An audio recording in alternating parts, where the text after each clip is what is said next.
I don't come up with something soon. All right, Clive? What do you want? I'm going to visit Sid, and I thought you might like to come with me. Sorry, I'm too busy for all that right now. I've got to get this thermal displacement stack sorted. Thermal... Displacement stack. Here. And this is for... Only the fastest, finest ship the world has ever seen. The Enterprise. Me and my dad designed it together. Where other vessels rely on the fickle winds to drive them through the water, ours is fitted with mithril engines. And those things have got more push than a behemoth in a bad mood, and more heat than all the hells put together. Which is where the stack comes in. I may have already talked some tight-lipped shipwrights into putting the hull together for me in a little dockyard in Canva. But the stack's a bit more involved, so I'm building it here. Thing is, it's so involved that I'm running behind and it's starting to hold things up over at the shipyard. I'll come and see my dad, though, when I'm done. Whenever that is. Is there anything I can do to help? Good old Clive. I were hoping you'd say that. First things first, I need some parts meching. The stack will be made up of 3 major components. There's the plating, here, that channels hot vapors away from the engine. The helm over the top, that disperses all that heat into the air. And the shielding around the sides. That stops the rest of the ship from going up in flames. A full suit of armor, then. Probably best to take it one piece at a time. Then you'll need to start with the plating. Everything else fits onto it. I've got the designs and the list of materials here. Show these to Blackthorn. He'll know what to do.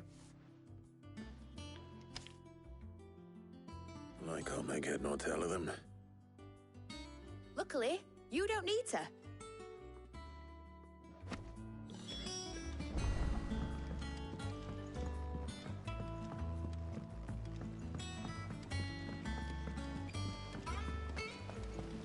Editors started reading books that don't have any pictures in. It hasn't been.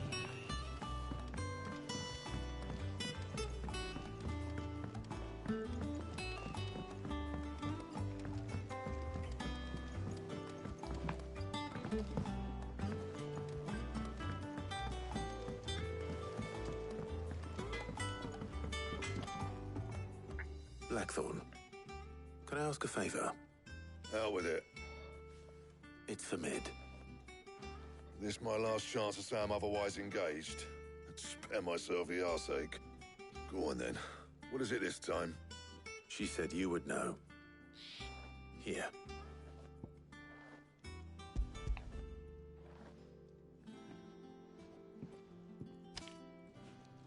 Krieger's teats. Well, I don't know what the hell you'd want this for, but I can make it. Won't be easy, though. And I'll need help. Get Gavinotto in here, will you? All right.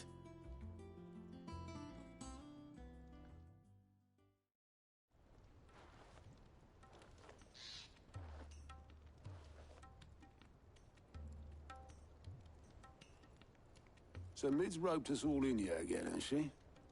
Typical. Still, if that's what it takes to get her to visit Sid's grave, I'll do what I can. And, what is it we need to do, exactly? Take a look at this. It's this plating. The usual sword grade steel won't work. We need something that can get very hot, very fast, and still keep its shape. That means an alloy. Something that won't break or buckle at the temperatures she's talking about. Which is where you lot come in. I need materials, and I've got my work cut out already. You'll have to fetch them. Now, there's a special kind of sand I'm after that you can only find out in the Valcroy. Stardust, they call it. As for the rest of the stuff, my usual supply should have it in stock. It just needs buying and bringing back here. Well, we'll get it done quicker if we split up. One of us should probably give you an hand collecting the sand. And the other can go and get the rest from this supplier. Right then. Well, make your minds up who's going where, we can get this over with.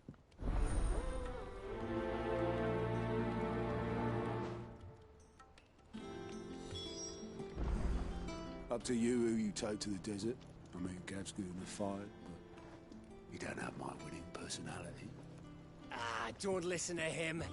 You'll be in the lowest of low company with either of us. You going after the Stardust then, are you?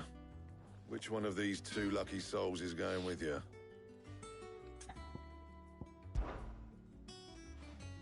Gav, you're with me. All right then. So, where do we find this Stardust stuff? There's a river that runs through the southern reaches of the Velcroy. It's the black sand that washes up on its banks that you're after. Southern reaches of the Velcroy, eh? That's down past Dalamil. I'll go and scout the place out. See about hiring us a wagon to bring the stuff back to. All right. I'll meet you by the river. While you're off having a paddle, I'll pick up the rest of this stuff from Blackthorn's supplier. Take care. You two, eh? Don't go letting him fleece ya. Fleece me? I'd like to see him try. In your own time.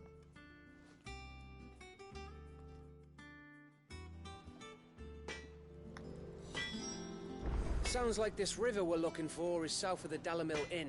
I'll hire us a wagon and meet you there. I'll get us a good price. It's that one I worry about.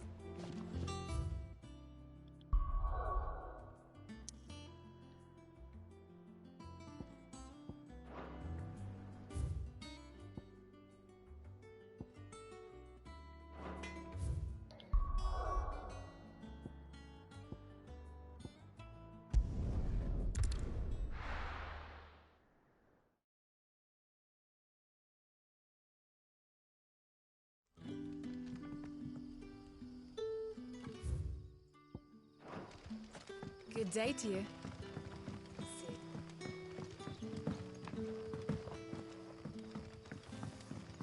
The crystals we get from it. We had to dig a new cellar. Ah, Clive. Your timing is exquisite, as always. I have a concern which you may be able to assist me with. Go on. There are whisperings afoot of shadowy figures having been sighted outside the village. Rustlings in the undergrowth, suspicious noises. My people fear that they are being watched.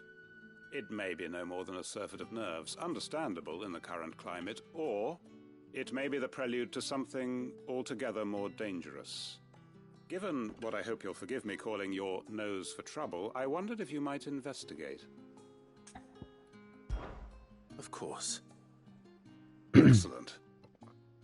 You might begin by speaking with the good citizens of Lostwing. Listen to their tales, and make what you will of them. All right. I will.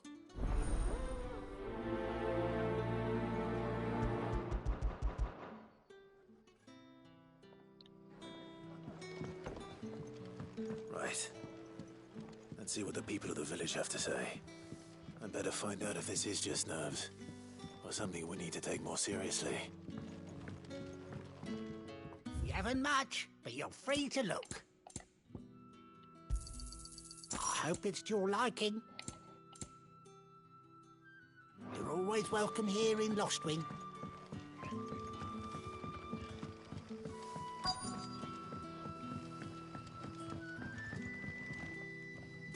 You all right, Sid? Something on your mind? There is actually. Can I ask you something? Quentin tells me people have mentioned shadowy figures out in the woods. Have you noticed anything unusual? Oh, that. No, sorry, can't help you. I heard the rumours, mind, from the lads working over at the vineyard, but none of them has seen anything either. All right. Thanks anyway.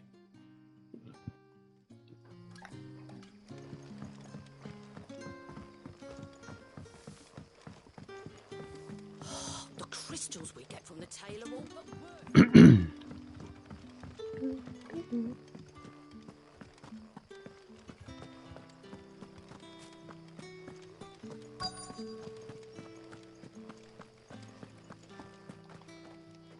Do you have a moment? There's talk of suspicious figures in the woods. Have you seen anything out of the ordinary? No, but I've heard something. Sound of scraping metal, like someone sharpening a sword. Where was this? In Lorbert's Pass. Was out foraging for herbs when I heard it, screeching out from between the trees. Ran back here as quick as my legs would carry me, and I ain't been back since. I see. I'll look into it. Thank you.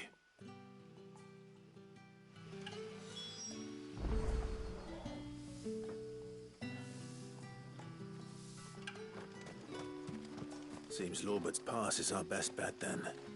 What do you say, Torgal? Shall we go and investigate?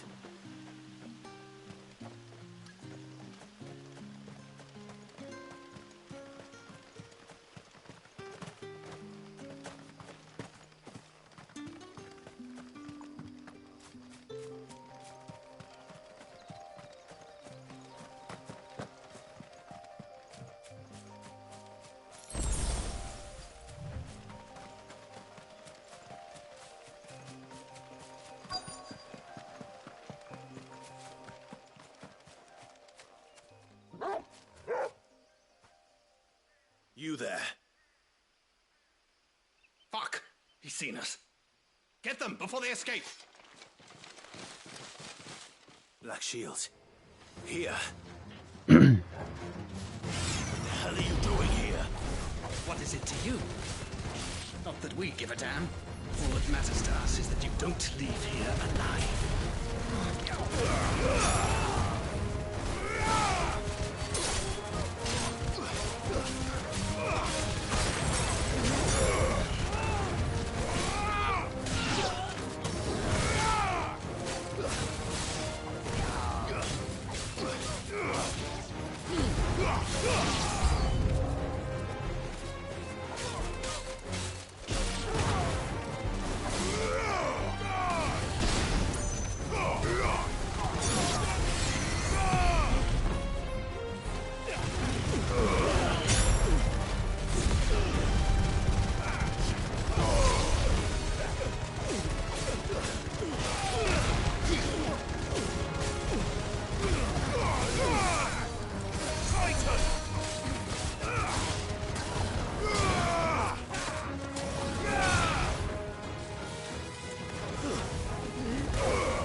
It's over.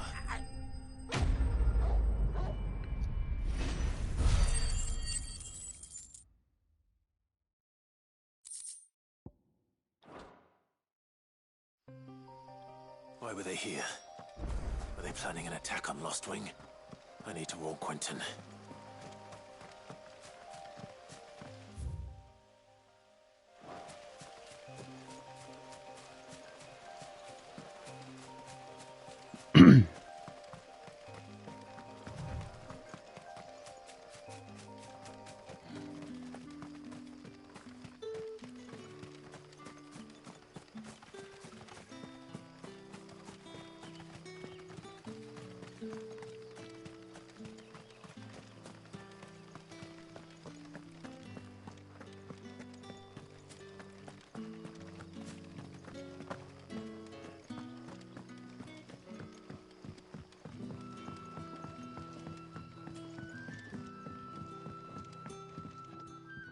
Clive, how goes the hunt for our sinister figures?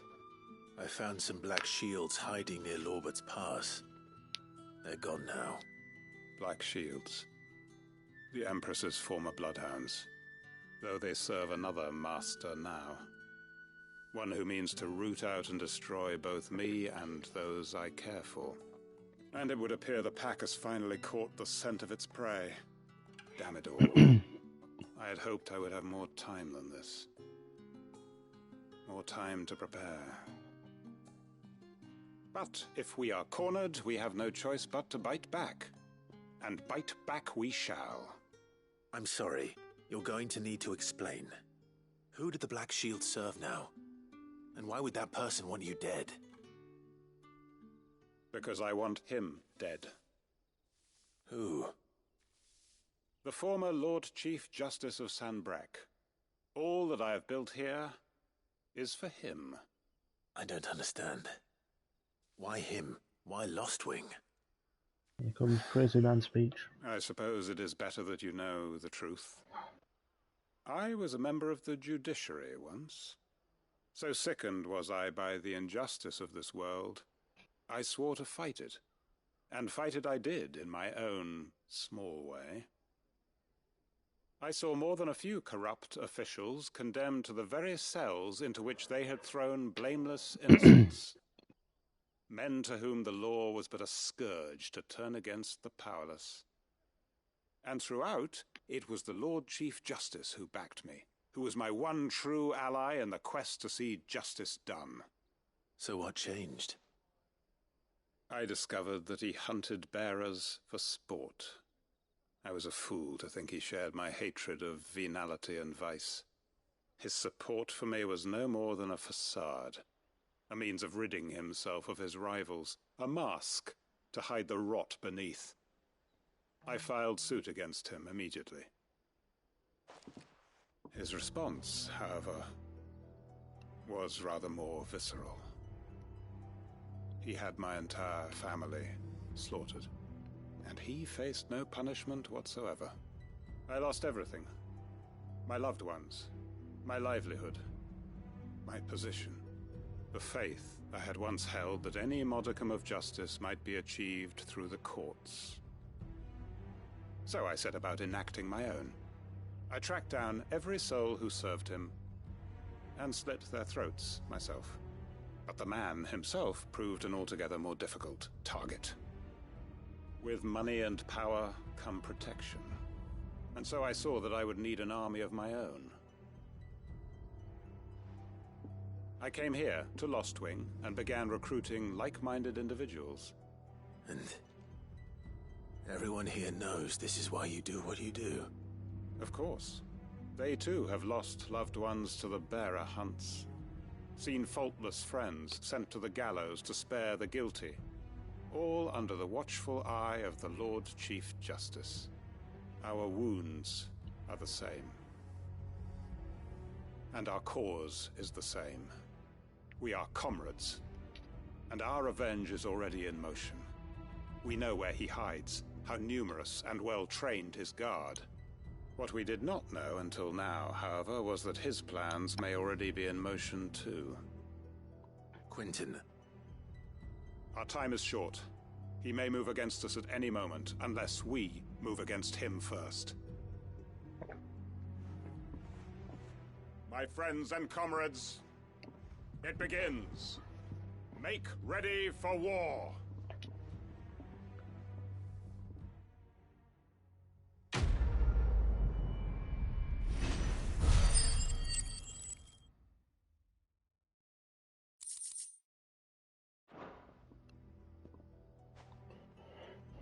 I'm not going to change his mind.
This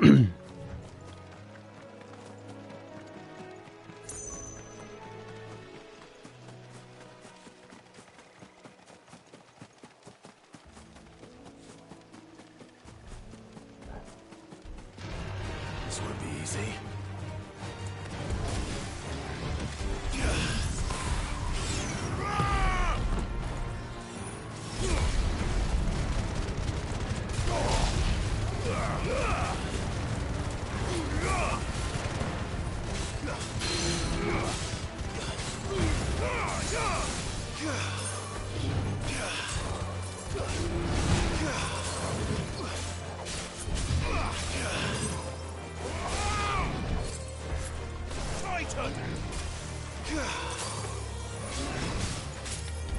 Soil and stone!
Farewell.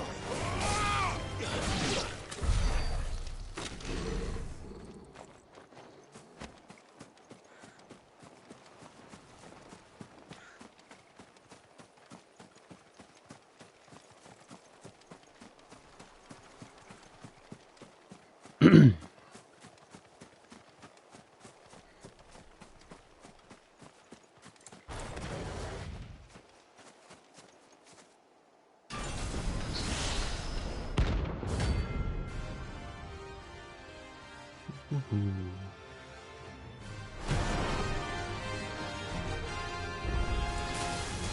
relic of the fallen. Well, it seems this one has a little more life left in it. All right then.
Look.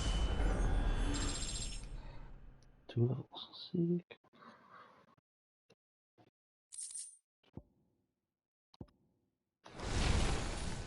Back to sleep with you.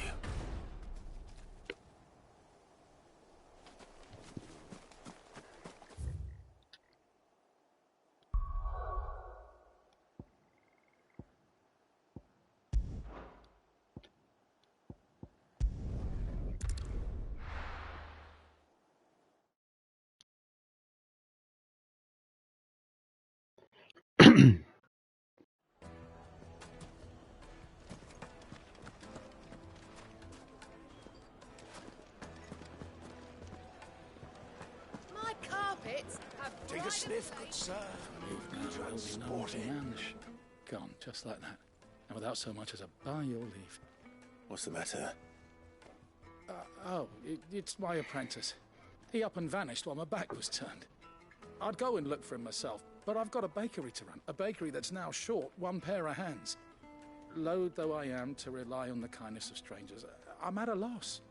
Please, will you see if you can find him? I'll see what I can do. Do you know where he might have gone? I wouldn't be surprised if he was off somewhere mooning at Drake's Fang. He used to work there, you see. Poor fool left his heart in its hollow. All right. And that's where I'll start.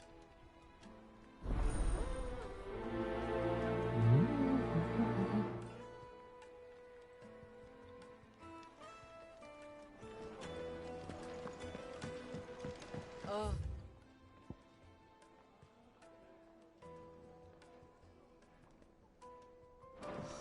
Where did all the men have gone here? Lights and pots!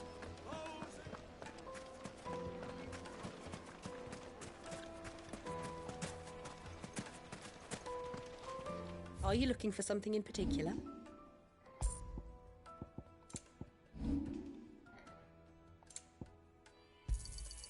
My thanks. An excellent choice. My thanks.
My blade yet hungers, and so do I. Come, let us feast on your flesh. Your feasting days are over.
Those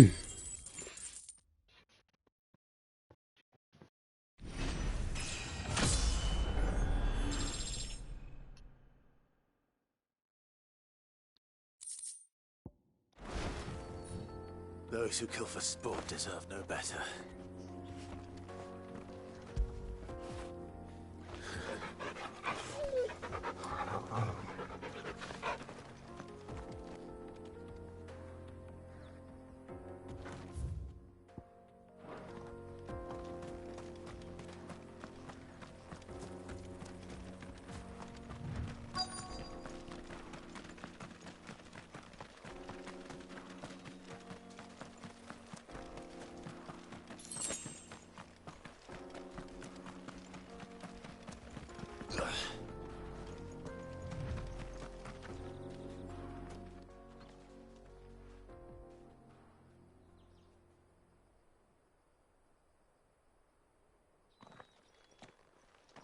Excuse me.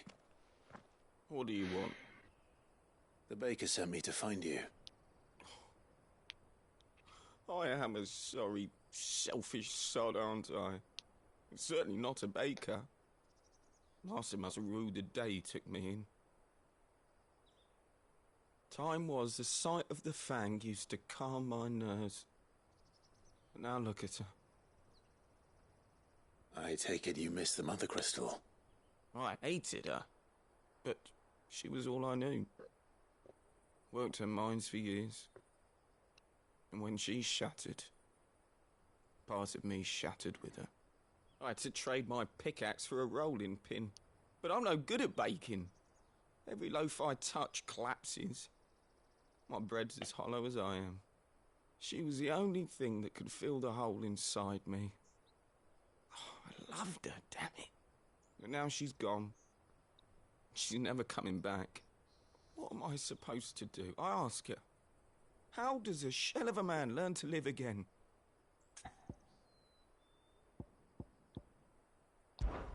Try to remember the good times. Do that, and the Mother Crystal will be with you no matter where you are. Even in the bakery. What a fool I've been. Thank you, my friend, thank you. You've opened my eyes. I have to get back there right away. Farewell! Wait.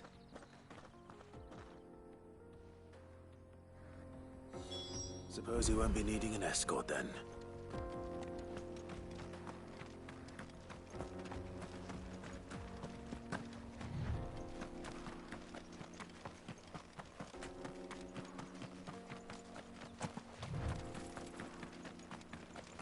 The Mother Crystal. The mines. It's all gone. Lord Kupka's castle too. Do you think he made it out alive? Nope.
Playtime for the pack, is it?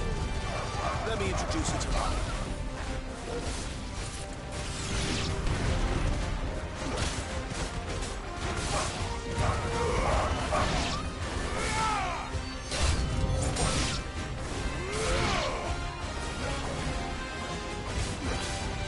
Soil and stone!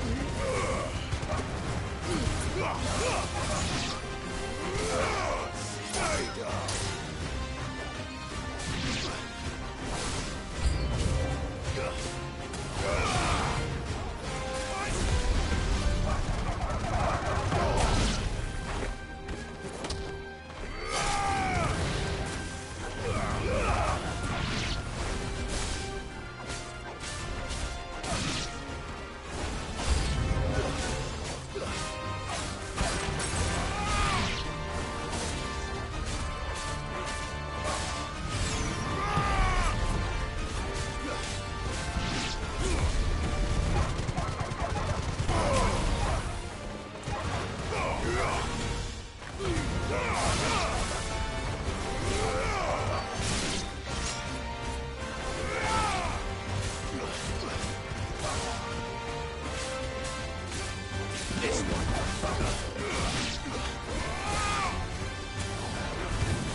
And then there was one.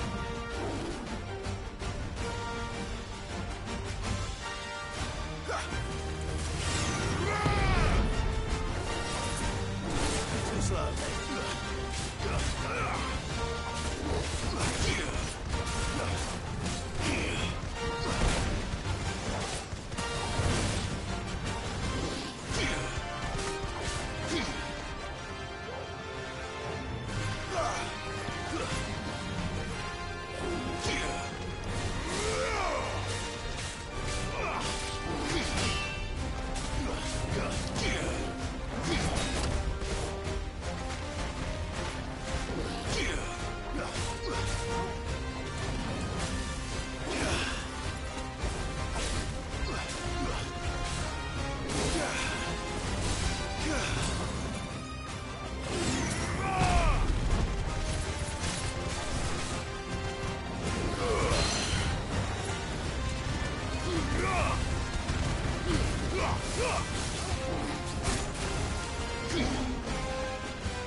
That wasn't too bad, was it, Torgal?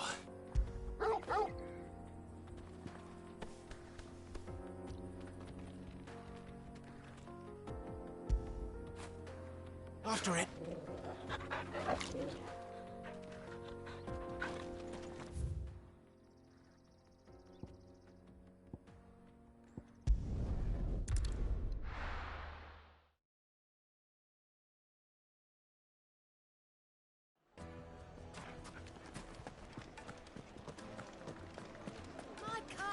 The most fragrant herbs in spice.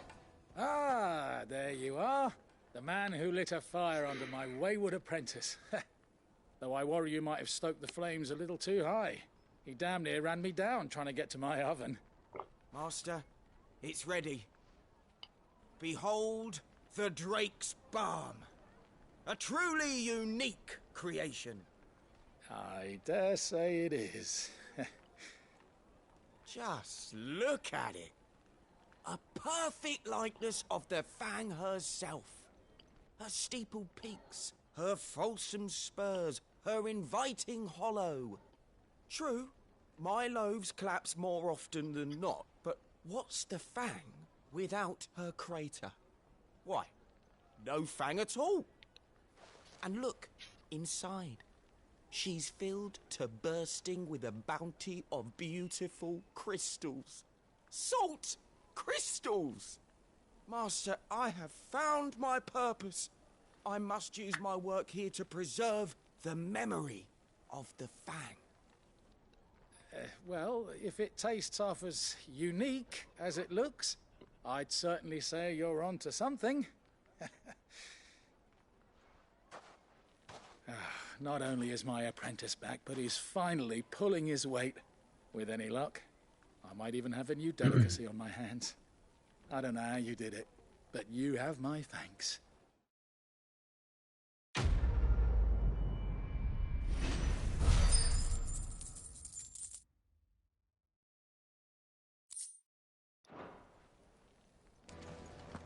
Yes, they're quite sore. Master Lubor says Drake's Fang. And what lawlessness is that was your doing, was it not?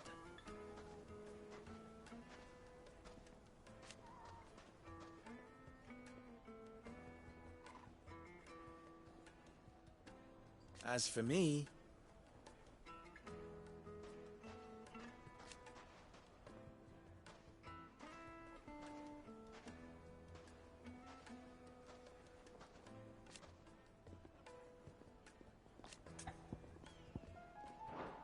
Try not to die. Our hero returns. Ours is a blessed corner of the Velcroy.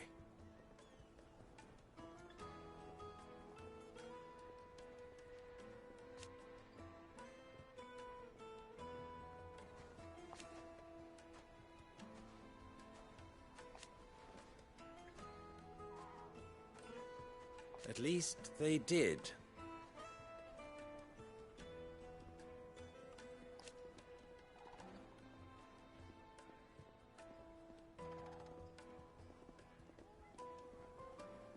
So...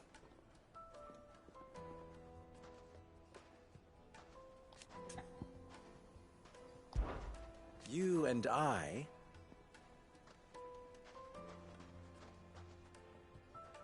What?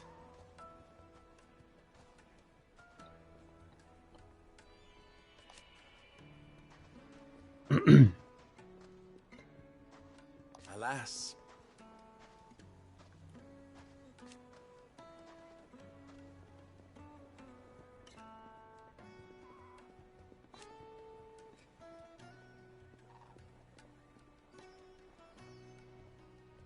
Still?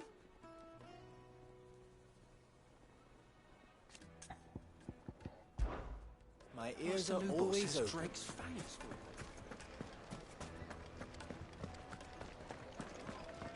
They're saying Drake's fang is gone. Back again, are you? Any more trouble and you'll be barred for life, however deep your friend's pockets might be. We don't know for sure. It could have just been a tremor. Here, you. Listen, I've got this theory. The fallen, I don't think they all fell. Some of them are still living among us. You could be one of them. I could be one of them.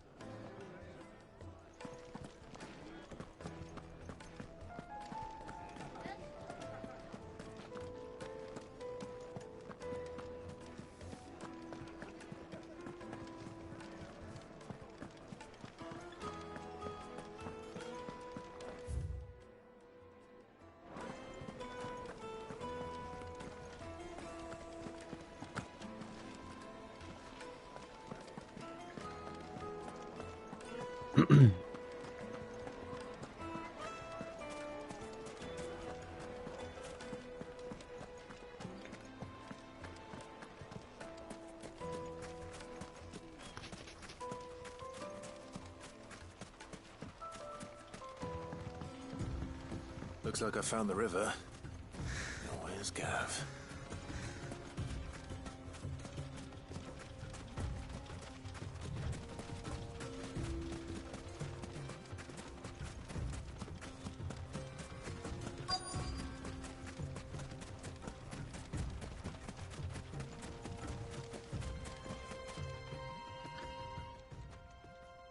Sorry to keep you, Gav. Better late than never. I've had a quick scout about, and I reckon round here's our best bet if we want to grab as much of this Stardust stuff as we can. Don't know what Blackthorn's planning to do with it, though. I asked over in Dalamil, and they seem to think it was worthless. But if Stardust is what Blackthorn wants, Stardust is what he'll get. There's plenty of this stuff lying about, just begging to be bagged. Then let's get bagging, shall we? We shall. Race ya.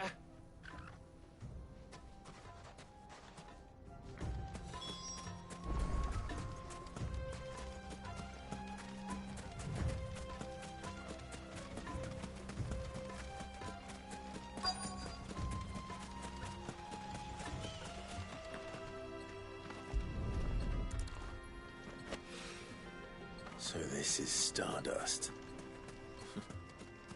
It just looks like black sand to me.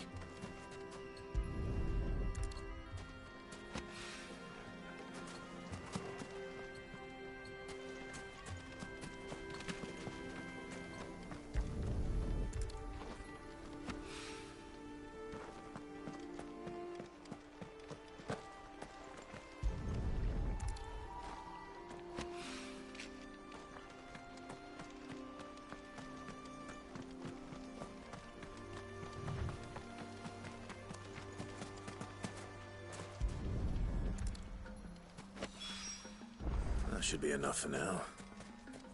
Let's see how Gav's getting on.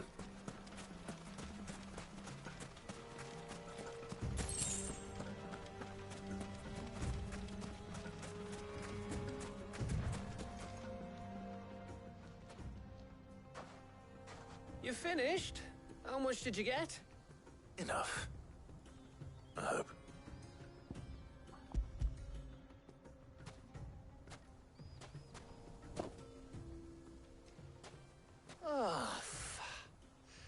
You win. That might even be enough for old Blackthorn. Hey, before we go, do you mind if we have a chat?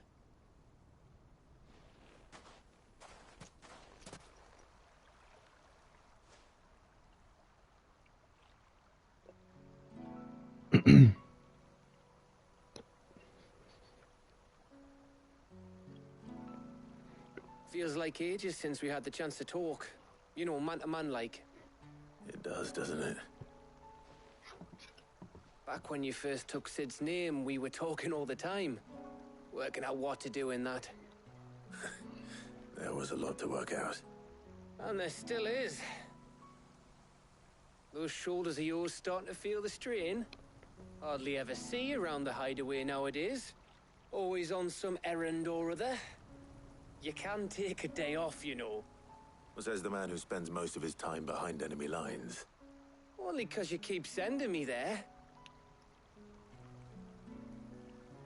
I know I can count on you, Gav.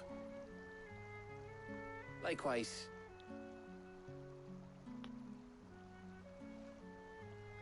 So you keep sending me wherever you need to, and I'll keep going. Safe in the knowledge that I have a home to come back to. For you.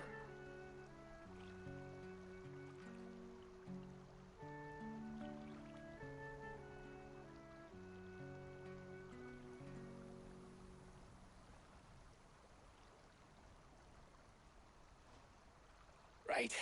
That's enough soppy shite for one day. We'd better get this lot back to Blackthorn before he slings his hammer at someone. You go on ahead. And try to get some rest once you're there.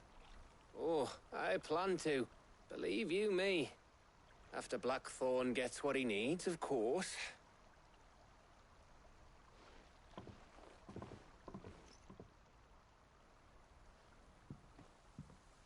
Right. Ready to go home, boy?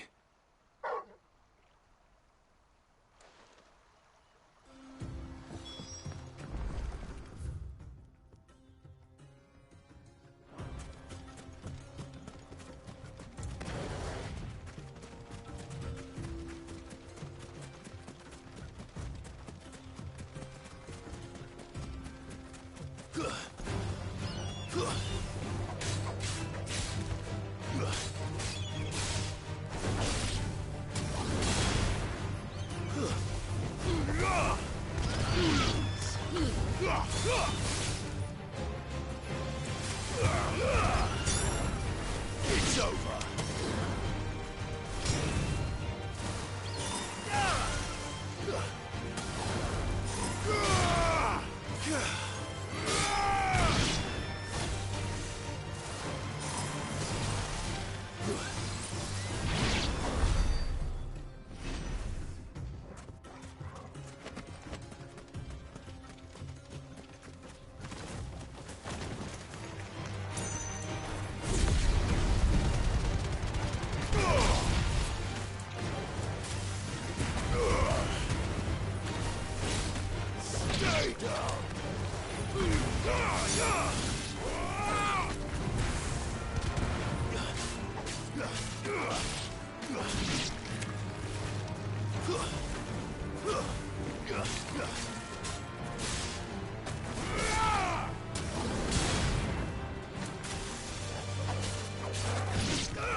This one.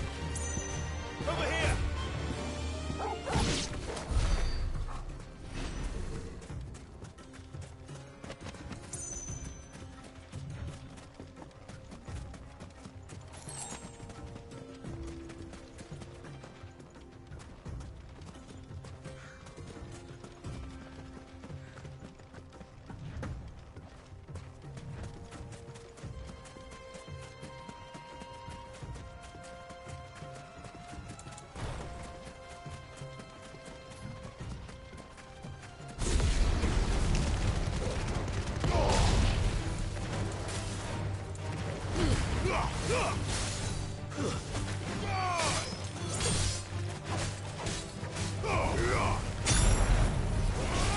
Stay down.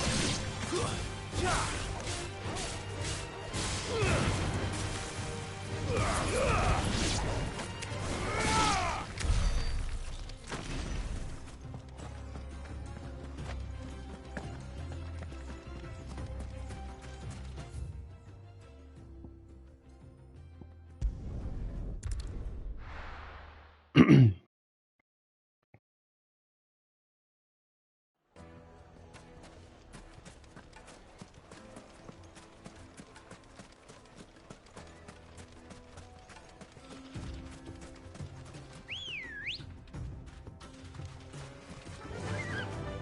Ambrosia.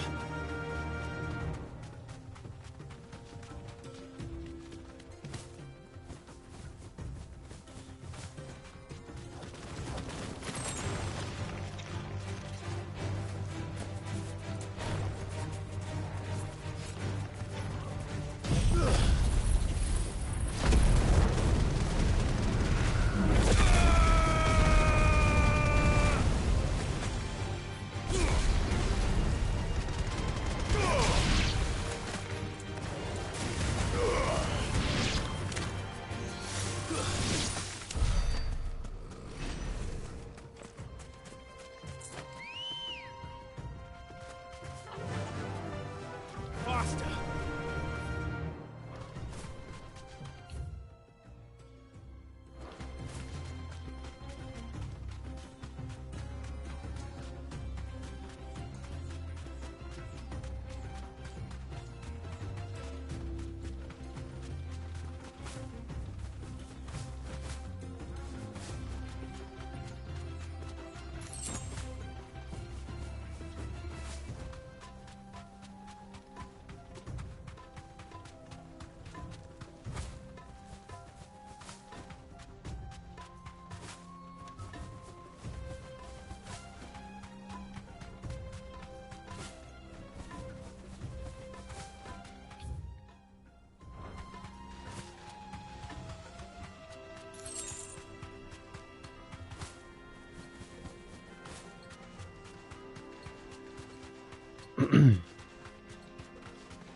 Good girl.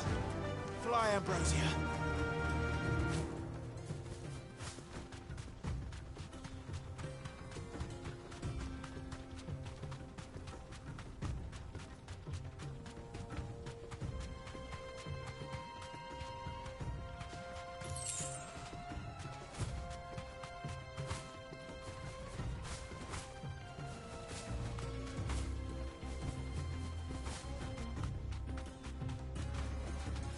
Thanks, girl.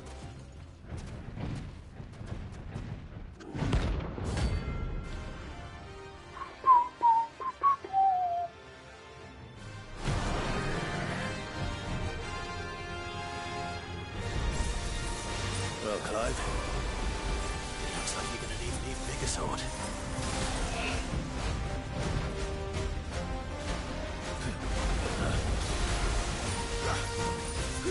Go for it!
Silent stone!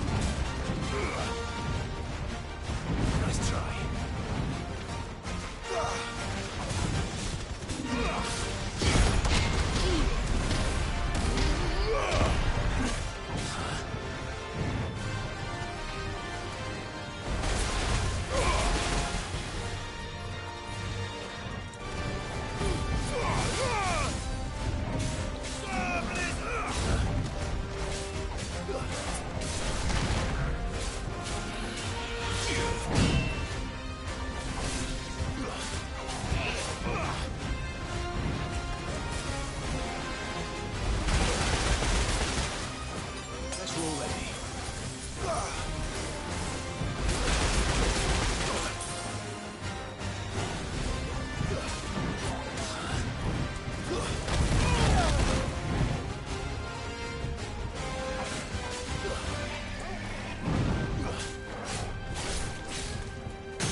It should have stayed in its shell.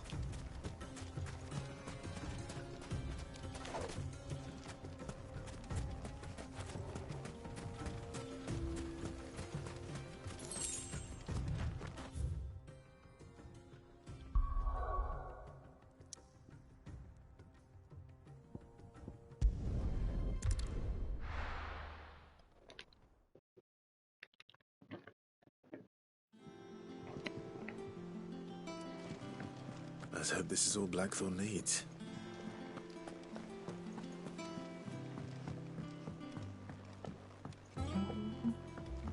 We're seeing troops amassing at every border. Welcome to the Patron's Whisper. Is everything we've received and everything promised? All yours.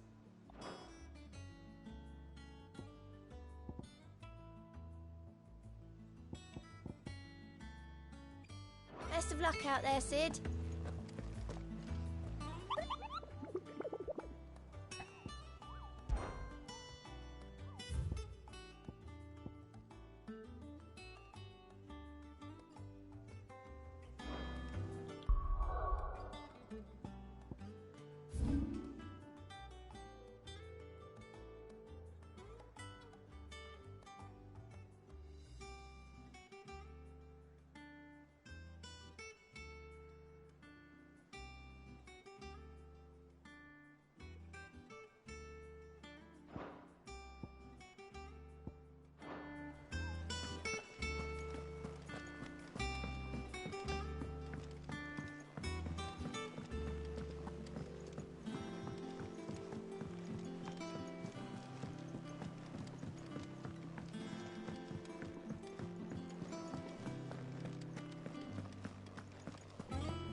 All right, Clive. I gave all that stardust to Blackthorn just like I promised. I got everything Blackthorn asked for. How'd it go over in Dalimil?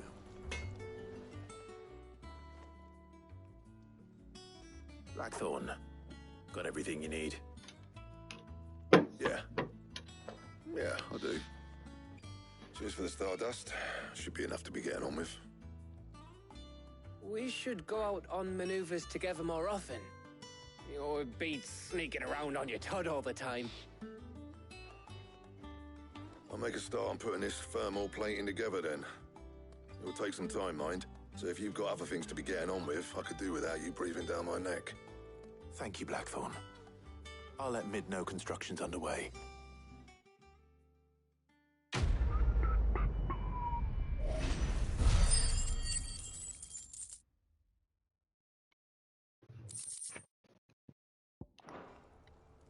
Suppose we'd better be getting back to work too. Give us a shout if you need anything.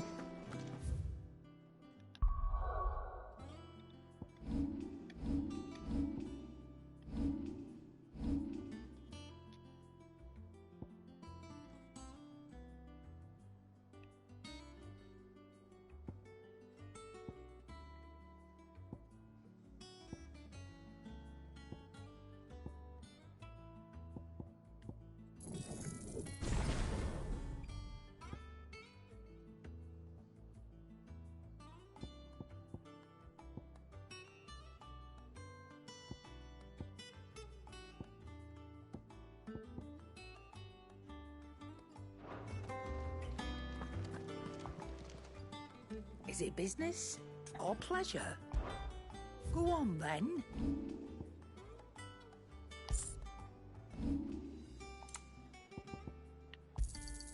It'd better all be here. You'll not find a better price than that. Is that all?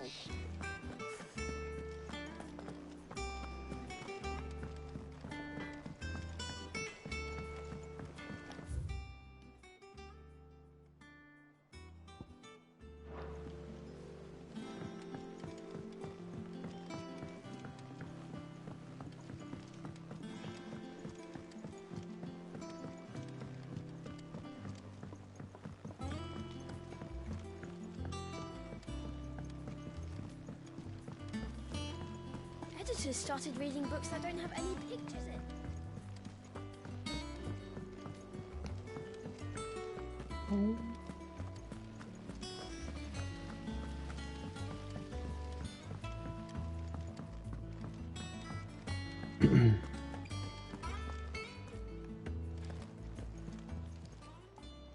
Oh, I wasn't expecting you back so soon. Business is busy.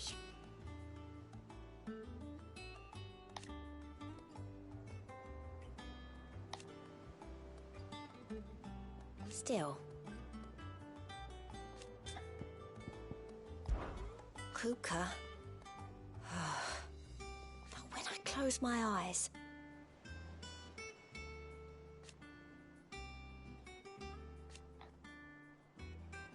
Only I don't know how.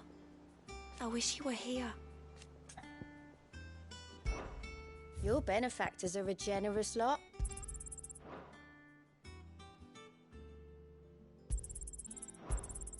You earned this. Best of luck out there, Sid. Ain't so bad stretching your legs once in a while. Should do it more often.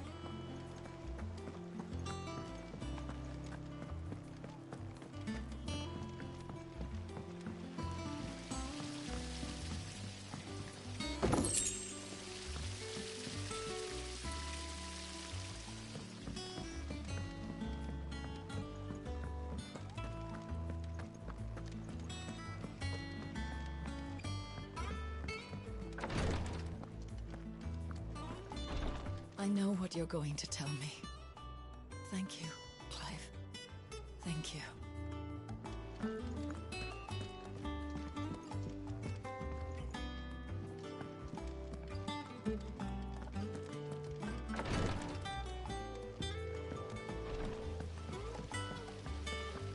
When it comes to boyish charm, Goops has an indomitable rival in Gav. One is the sweet little babe in arms to be cooed over. The other, the naughty little boy who'd pull on my pigtails.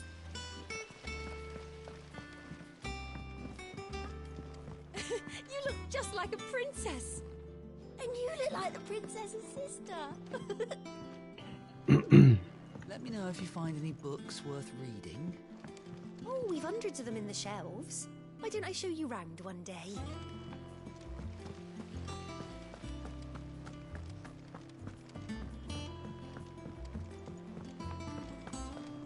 Think Mid might need some help tidying up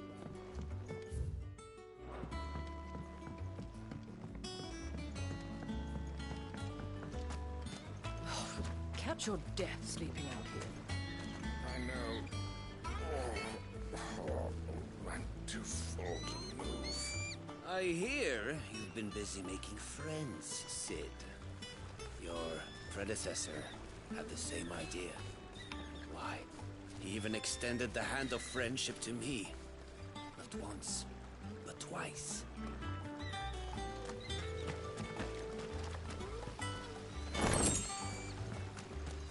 Lovely breeze, isn't it? Sitting here, eating good bread, in good company. Can life get any better than this?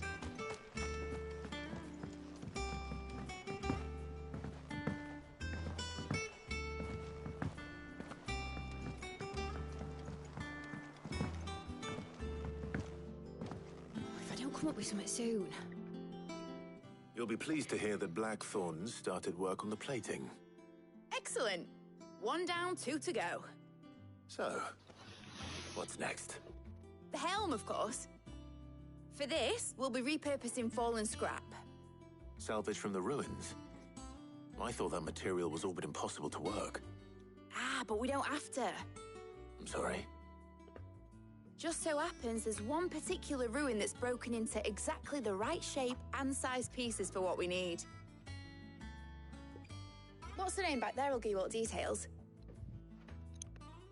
What's her name? Right.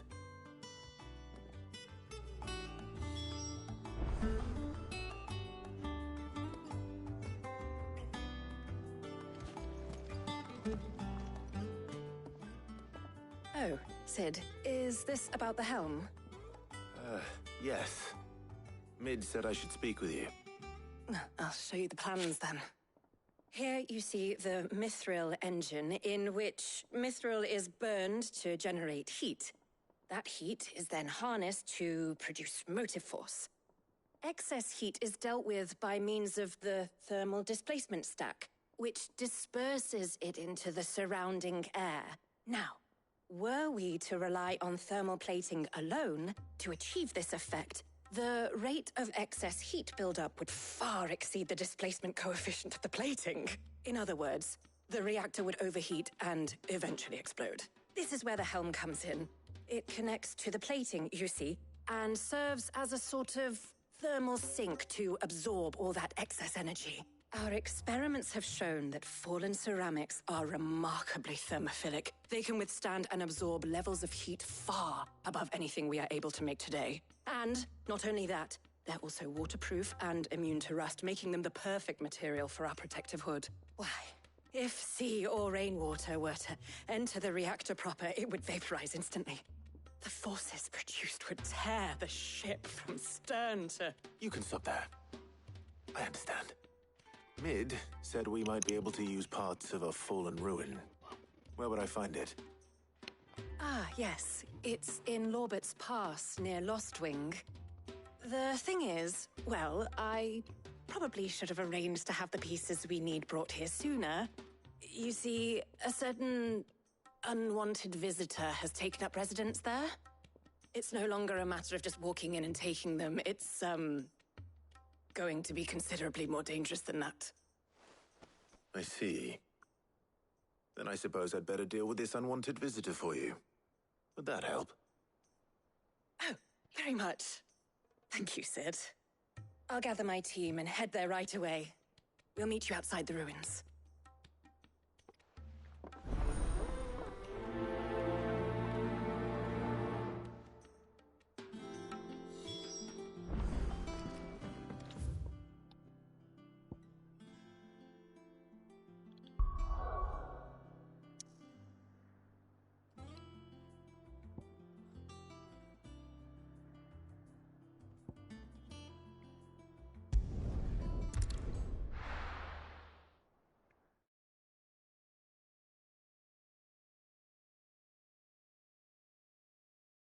I'll be taking you all to a storehouse in the Bales.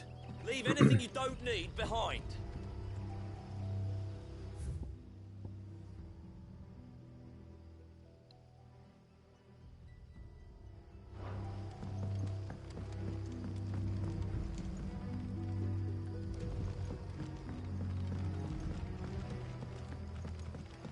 You know what you have to do. I won't let you down. That his lordship's vultures should be found circling the village can mean only one thing. That he means to strike at us before we can strike at him. There is no time to lose. The final stage of our plan must be put into motion.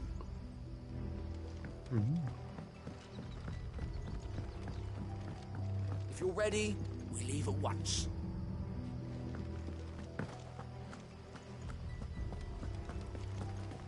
Come, my children, the reckoning is nigh.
Oh, there you are, Sid. Thanks so much for coming. The, ruins are just over there, as is the creature I told you about, I'd imagine. Would you mind? Of course. I'll be right back.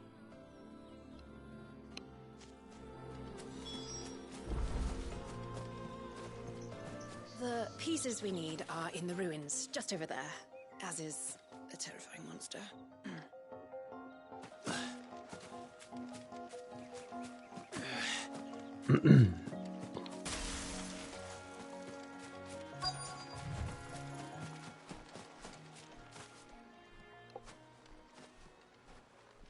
Anybody home? Hope so.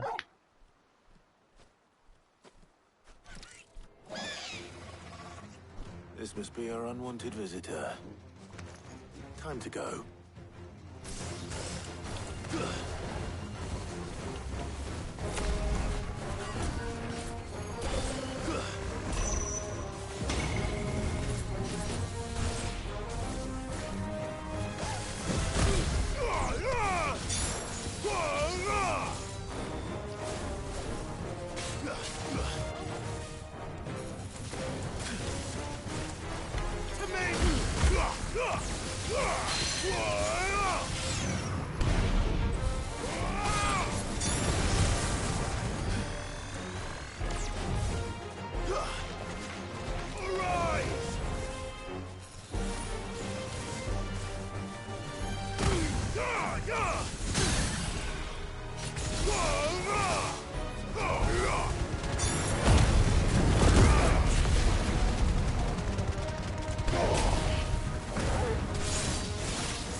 Soil and stone!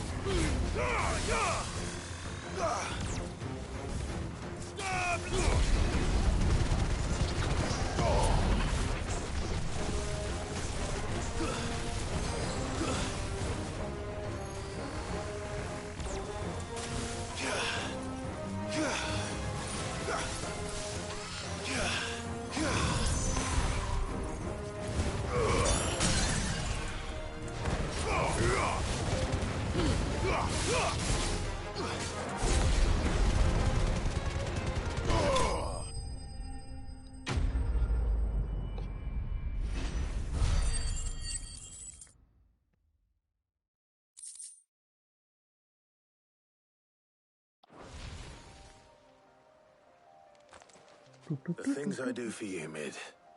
Sid! Oh, thank goodness you're safe. You shouldn't have any trouble now. Indeed. Well, don't let us keep you. We'll, see that everything is transported safely back to the hideaway. All right. I'll let Mid know you're on your way.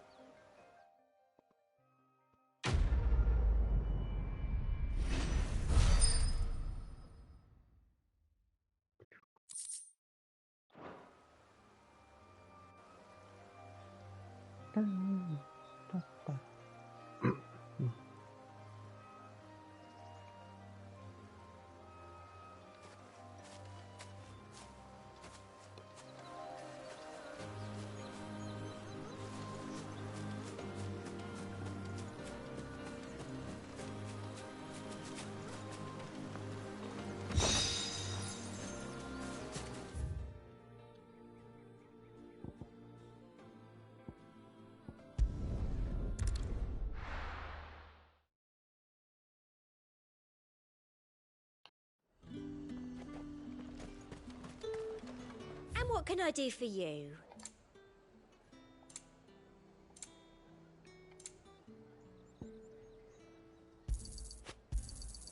You've a keen eye.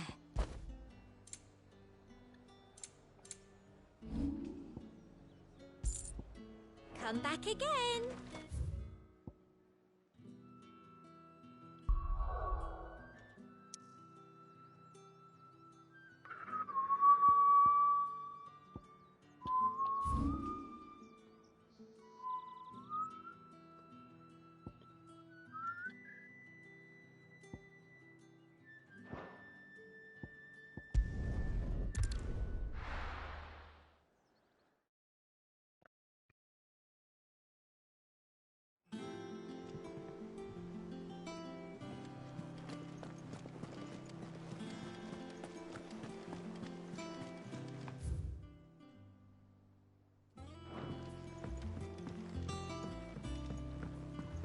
We're seeing troops amassing at every border.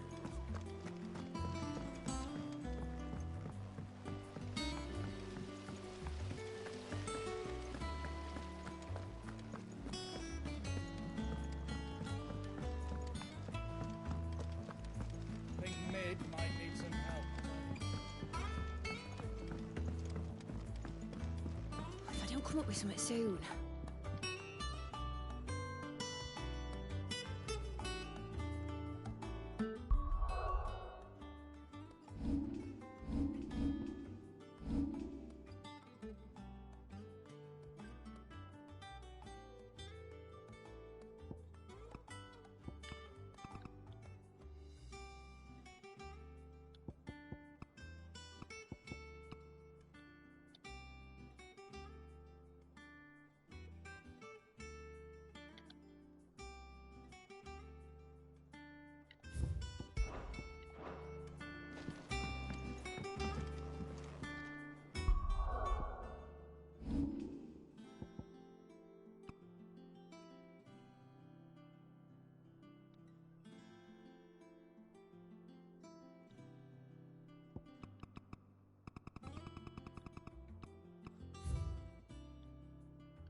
Mid.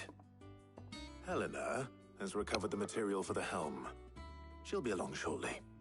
Excellent. Another job well done. And just one remaining. Right. Right, the shielding. This one's a bit of a bugger. How so? The plating's enough to stop the engines going pop, but those things will still be spitting out enough fire to set the rest of the ship ablaze. Which is why you need proper shielding.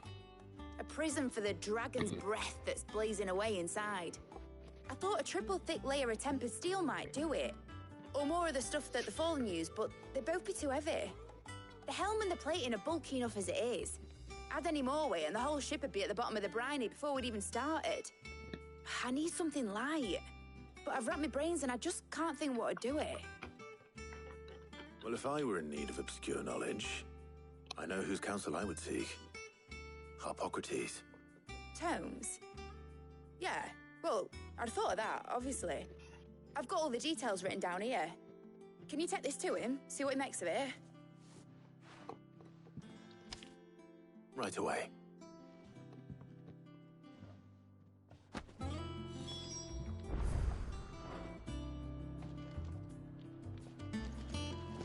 I've been going round in circles trying to find something sturdy enough to withstand the fire of the engines, but light enough not to sink the ship. Should have bothered old Tome sooner. If anyone knows something I don't, it'll be him.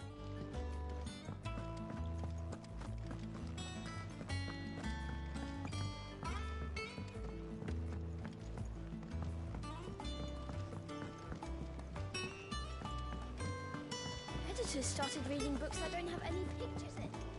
Mid hasn't been.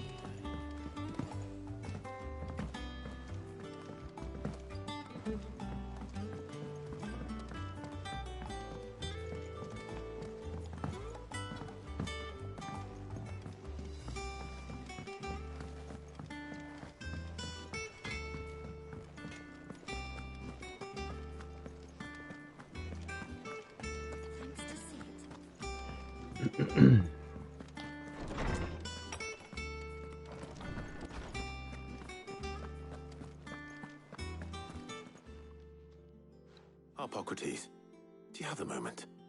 For you, Clive? Always. Well, actually, it's for mid this time. Could you take a look at this?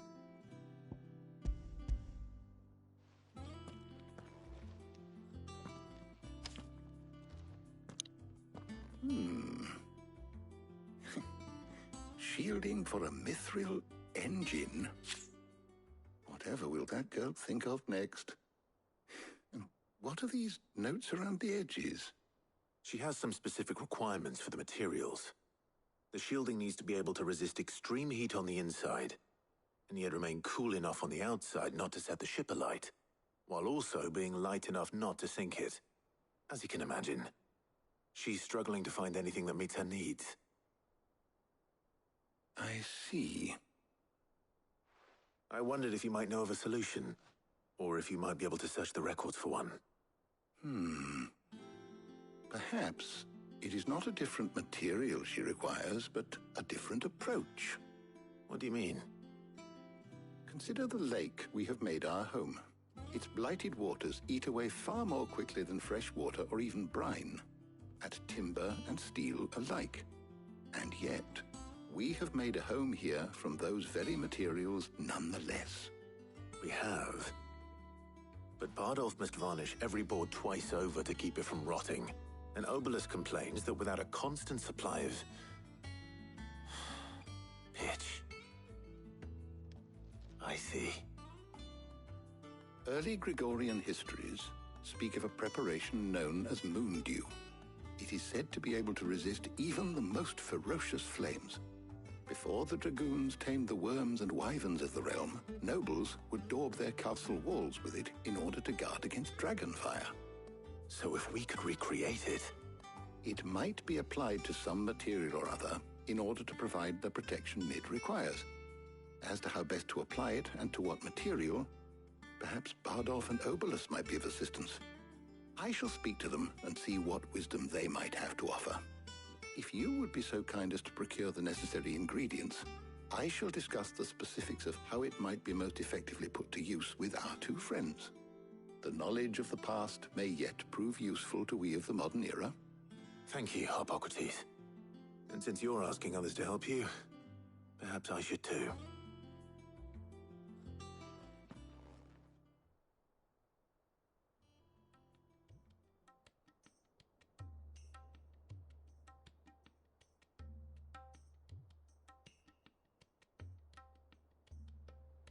So you need a hand, do you? We do. I'll be heading to market for the ingredients we need. I could do with some help. And some company, too. The other can assist me in researching how best to prepare the shielding itself. Can we count on your aid? Always. Well, if Jill's game. Thank you. I am sure either of these fine young minds would prove indispensable in my research. I leave the decision as to who will go with whom in your capable hands, Clive.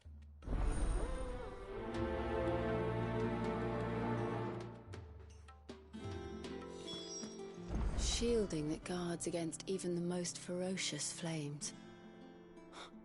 We could have done with some of that on Drustinus. I doubt I would have survived that place with or without it. A trip to Northreach, though, I think either of us could handle. So, Clive, have you made your decision? Who will accompany you on your little excursion? All right. So, what are we fetching? I have taken the liberty of preparing a list. Here. Garlic. Conch shells. Are you sure this is the right list? Looks like the ingredients for someone's supper. Though these items may seem mundane, they have potent effects that are rarely exploited, effects for which they were once highly prized. So much so, in fact, that they were harvested almost to extinction, hence moon dews having fallen from favor. Now, of course, they can be obtained with ease. You should be able to find everything you need at the market in Northreach. Well, isn't that convenient? I was hoping to be able to make a trip over that way sometime soon. Need to speak to an old acquaintance. I'll meet you there. All right. Stay safe.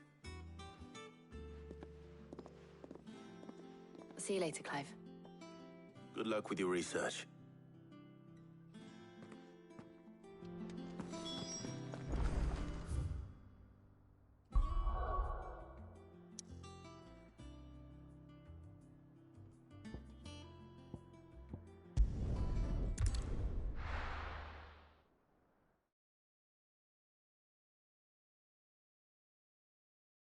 Now, where's Taya? Keep them pilchers nice and chilled. Need to stock up on these. Spoiling another catch. There you are, Taya. Ah, and there you are. We shouldn't have any problems finding what we need in a place like this. But if time is of the essence, perhaps we should split up. Take a few items each. All right. What shall I look for? Let's see now. Why don't you take the garlic and the pepio nuts? Meet me by the gate when you've got them.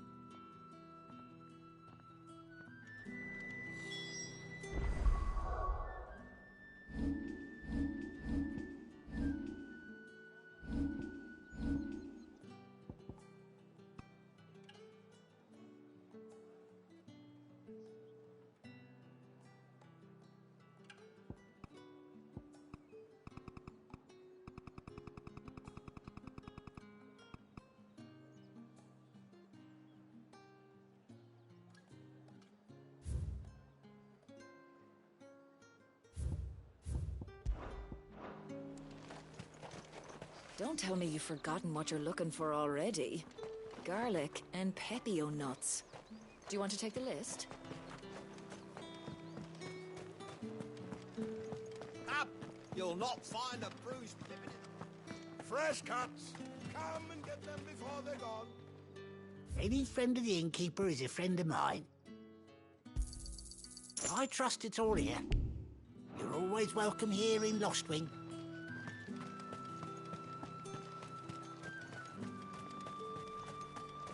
There's talk that the Glassgate flood has finally spread to the world. But that'd mean half of Oriflamme's under ether. Buy, sell, or be gone. Go on. Take it. Thanks for nothing. That should do it. Hopefully Taya's finished too.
Well, did you find everything? I did. Here.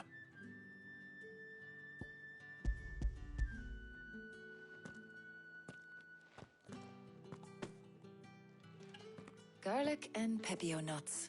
Job done. We should get this back to Tomes then. He'll be waiting.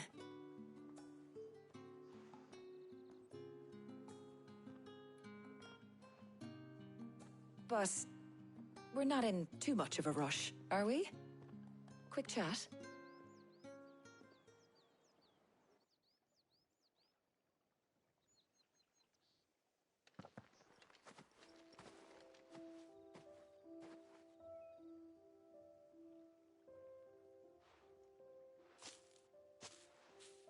Do you know, I think this is the very first time we've been out on an errand together.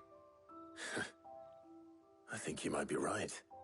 In all the years since you and that scowl of yours first appeared, you haven't invited me out once. For shame. Well, it seemed long overdue. And you did say you had some shopping to do. I was hoping to restock my supplies of herbs and liniment, yes. You and Jill alone burned through them like wildfire. No luck, though. My usual supplier's not here, and I refuse to pay the prices these gougers charge. I'll ask Karen when we get back. What is it? Oh, just memories. I came here with Sid once, shopping for supplies, just like today. And just like today, I came away empty-handed.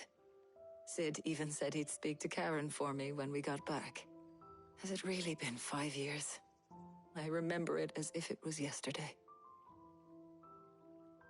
Hold on.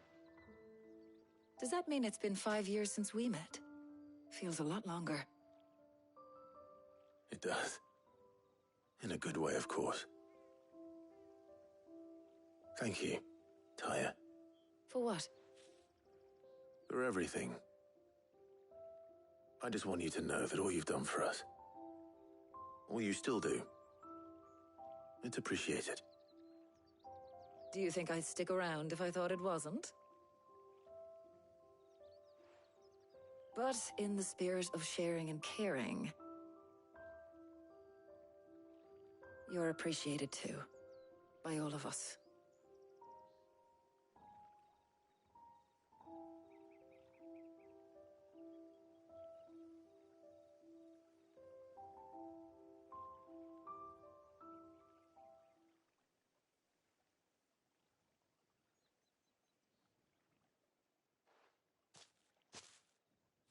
Well, I think we've tarried long enough. I ought to get these ingredients back to Tomes so he can make up this concoction of his. I'll meet you back at the hideaway, all right? All right. And thanks again. I heard you the first time.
I wonder how Hippocrates is getting on with the moon dew.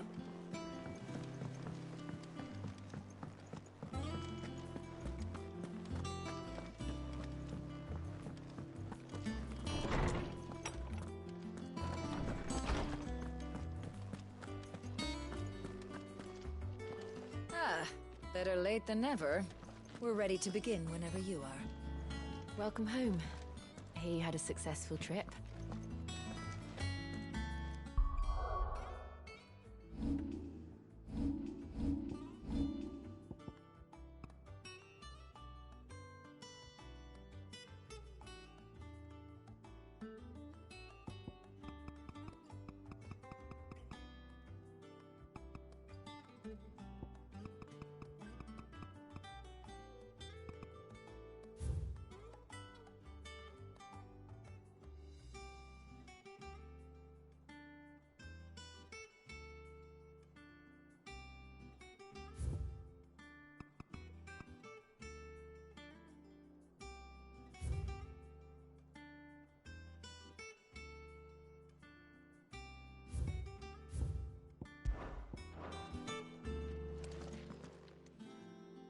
How's work on the shielding progressing, Hippocrates?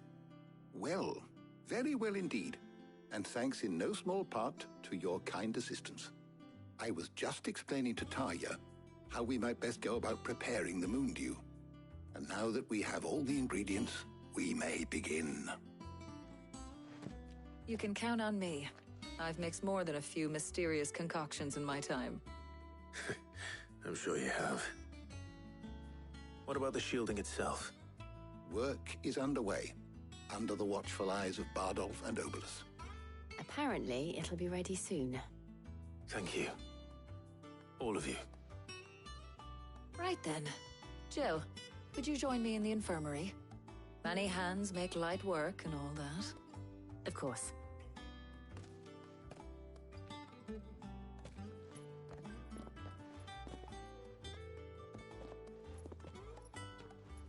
Oh, and Clive.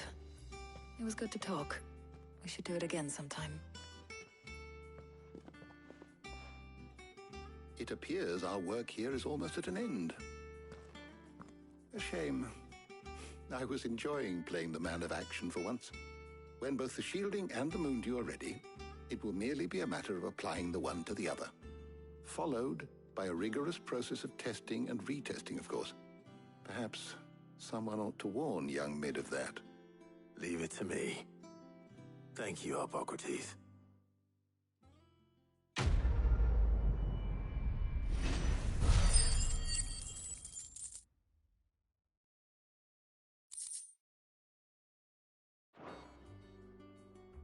Well, I better go and give Mid the good news then.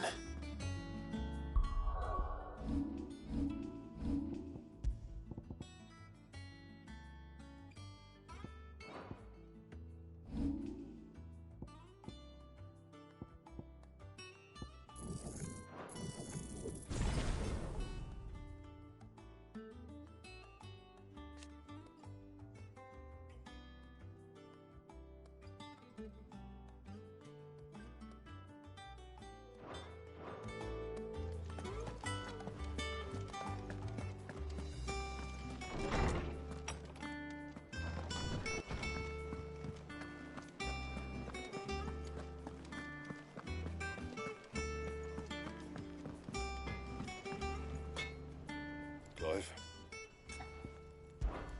So, what'll it be?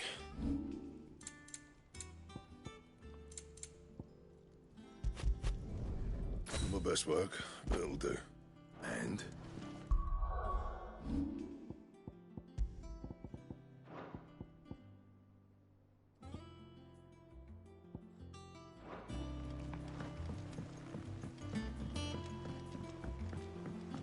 I went up to give some greens to the chocobo.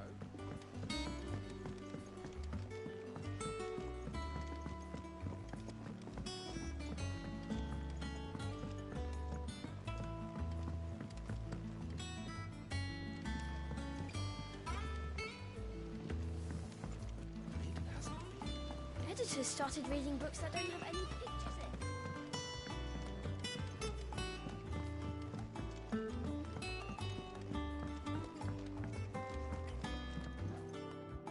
Sorry to keep you waiting, Mid. But you'll be pleased to know that work on the shielding is underway. You found something for it?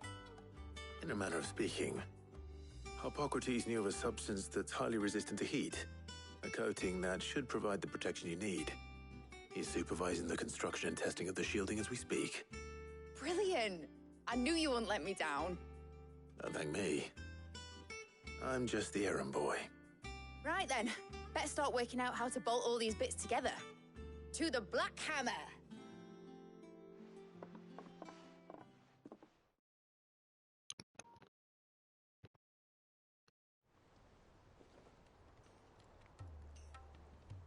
You know, when I got into the smithing game, I thought I'd be making swords and shields, not thermal bleeding didgeridoo-dahs. Displacement stacks. Same difference. Whatever you call it, I ain't putting it together in here. It's cramped enough as it is. Let's take this outside. Mid, you get all the parts lined up on the deck. I'll take care of the rest. On my way! Oh, and bring me the biggest salmon you can find. This is going to require some precision walloping.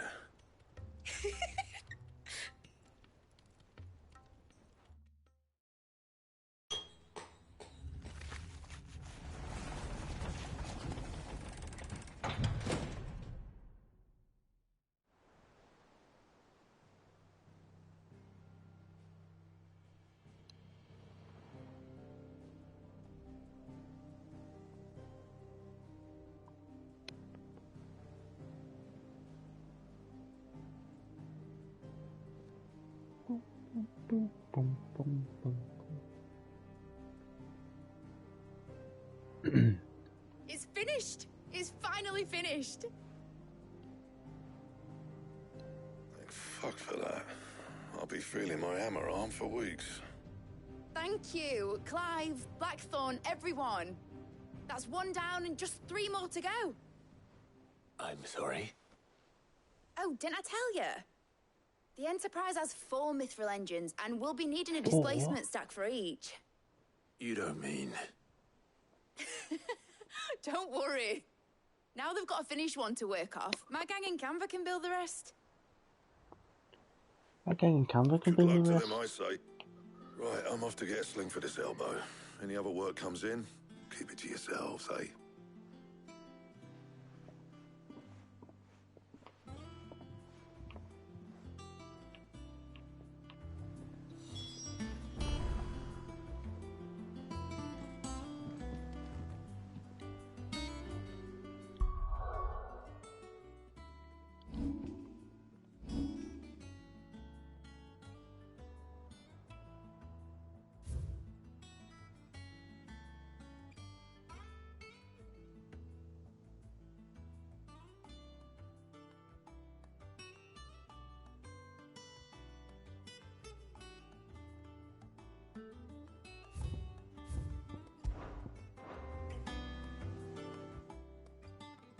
What's the matter? Nothing. Just daydreaming. Thinking about the Enterprise sailing off over the horizon to shores unknown. Searching for a land untouched by the Blight. Just like me and my dad planned. So if the worst came to the worst and every scrap of soil in the Twins turned black, we might still have a chance. That's what she was meant to be. You see, one last chance just in case we needed it. But now she's so close to being finished, I've realized I don't want her to be that. I don't want her to be just a lifeboat for us to cling to if things get desperate. I want people to sail aboard her by choice, not from the lack of it. In a world where we're not just trying to survive, but where we can actually live. I'm working on that. And I'll do everything I can to get you what you want. Don't you always? All right. My mind's made up. As soon as the Enterprise is fit to sail, I'm putting her under your command. Sod our plans, I'm trusting in yours. Are you sure about this? Something tells me it's what my dad would have wanted. He'd be proud of you. You were gonna visit his grave, weren't you? I was. And you can come too now that your little project is finished. Right. There's just one thing I need to finish up first. Won't be a mo. All right. I'll let Otto know you're coming. Meet us in the mess when you're ready. Aye, aye, Captain.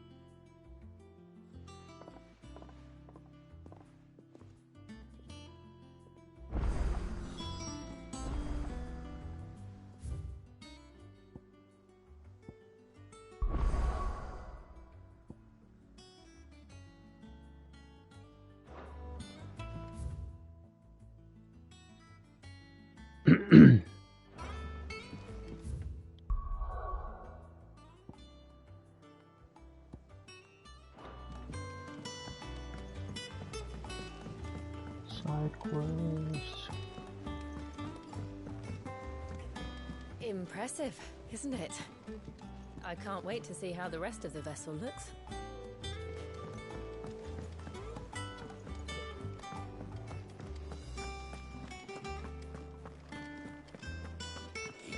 crystal too.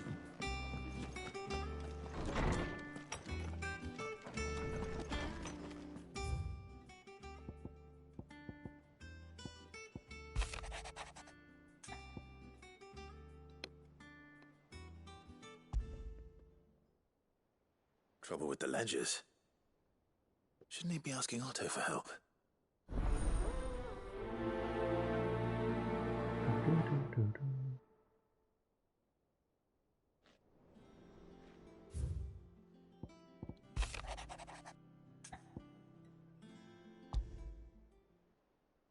What could be wrong with Torgor? He seemed well enough when I last saw him.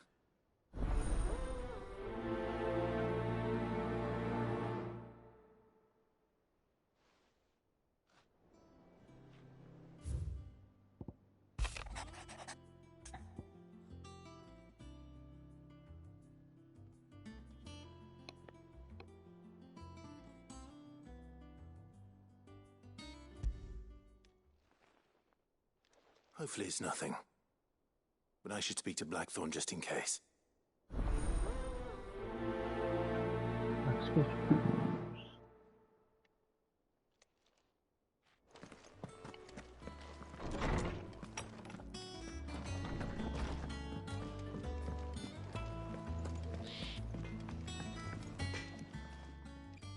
Blackthorn, do you have a moment? Not really, no. This won't take long. I just wanted to ask how you're getting on. August was worried about you, and you might still be doubting your craft, even after learning the trick of that cuirass. Is there something else weighing on your mind? Perhaps sharing your thoughts might help. That bastard's like a dog with a bone. Still, he's got a keen eye, I'll give him that. He's just, well, Karen showed me something. Something I've never seen before. And that was? A sword. An odd-looking thing with a single-edged blade. The metal itself wasn't anything to write home about, but fuck me, the edge on it. You could slice a man clean in two with a weapon like that, and he'd be halfway home before he even realised he'd been cut. So that's what's troubling you? Nah. Not troubling me exactly. More distracting. Can't stop thinking, how do you get an edge that sharp? It's driving me mad. And if you knew how to do it, we could arm the curse breakers with even better blades. That's about the size of it, yeah. I'll see what I can find out. Sharper swords are always welcome. And we can't have our master blacksmith being distracted. You're a soft touch, you know that. But I can't say I'm not grateful for it. Good luck, eh? Thank you. Let's see what Karen knows about this sword.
I got your note. You think something's wrong with Torgal? So you can read. Congratulations.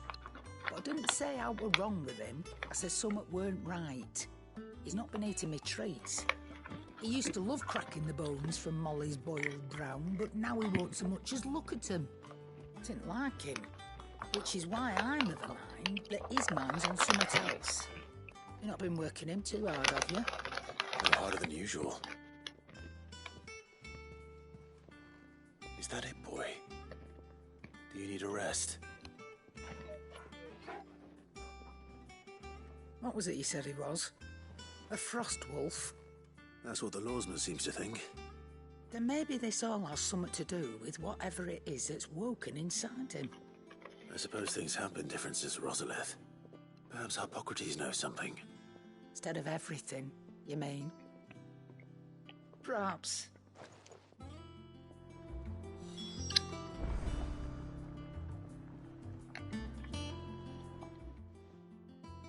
You're looking well, Karen.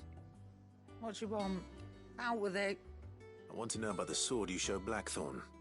Single-edged and extremely sharp. Running around after him again, are you? I suppose I am, yes. But I need to help him find out how to work an edge like that. It's driving him to distraction. Little wonder, I suppose. There's not many like that make it as far as the twins, and those that do go straight into private collections. Which made it nice and easy finding a buyer. Can you tell me who bought it? Where is it now? You think I tell people who my clients are? Suppose you're not likely to go nicking him off me, are you now? Fine. If you stop mooning at me like that. Lord Ignac's the man you want. Dalmekian bloke. Collects weapons and the like. And he's got more money than sense, which is why he's one of my favourite clients. Reckon he'll still be at the inn in Dalamil, where I left him. Thank you, Karen. Oh, and he's a touch eccentric, if you take my meaning. I appreciate the warning.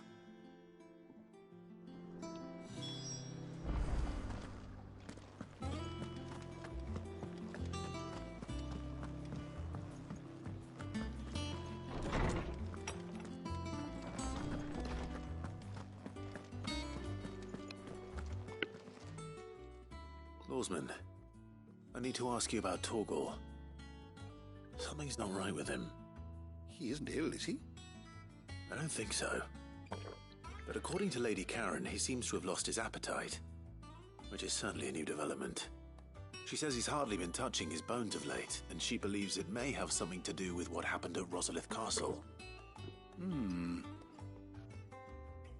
I rather think she might be right, though not about his appetite. All canids are instinctively inclined to crack open bones for the rich marrow that resides within, and I see no reason why a frost wolf should be any different. Accordingly, I suspect it is not a lack of appetite that afflicts Torgal, but a surfeit of it. If we assume that his newfound magics require additional nourishment to sustain, it may well be that the bones Lady Karen is accustomed to providing are no longer sufficient. Frost wolves, after all, habitually prey upon far larger animals, whose bones may yield altogether different nutrients. As to where one might find a suitable substitute, some antelopes that graze the meadows of eastern Rosaria have been known to grow to a size more than double that of their lesser cousins. I don't recall ever seeing any that large. And little wonder. The oldest and largest such creatures rarely leave the safety of the highlands for fear of predators. The last elder antelope sighting I recall hearing about took place near Cressida, and that was long before the village was abandoned. Even so, it seems like a good place to start. Good hunting, Clive.